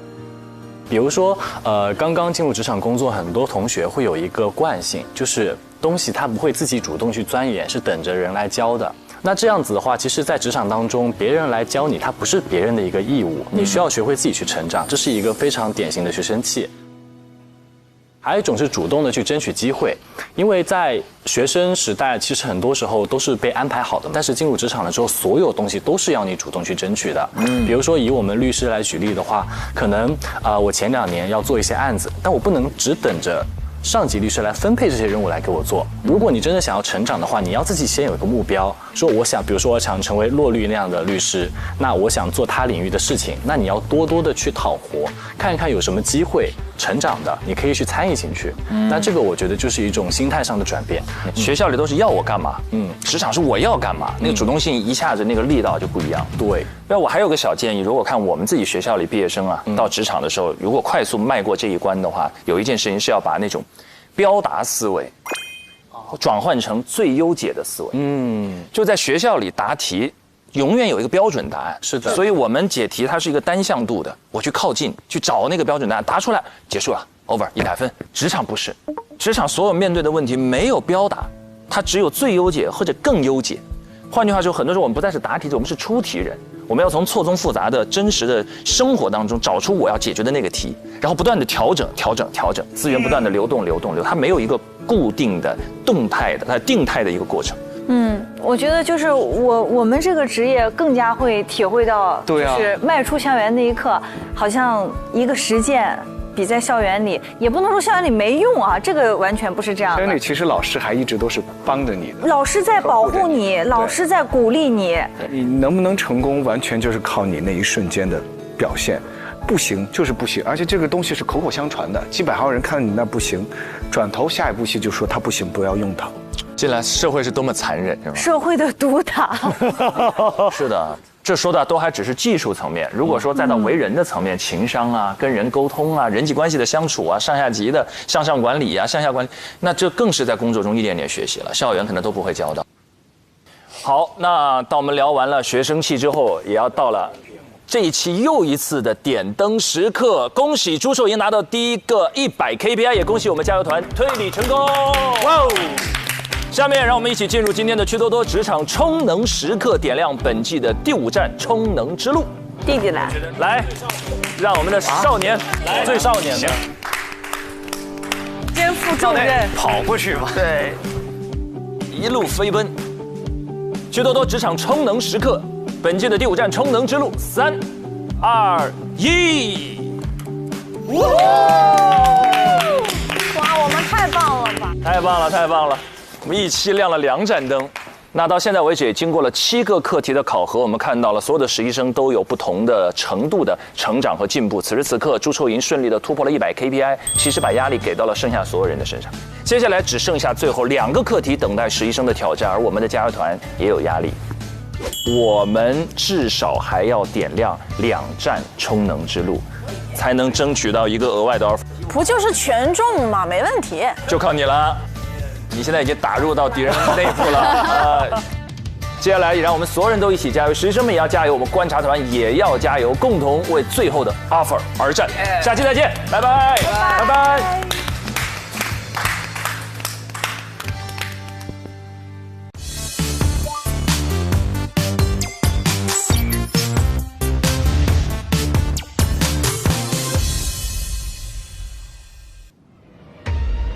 咱们小会议室集合。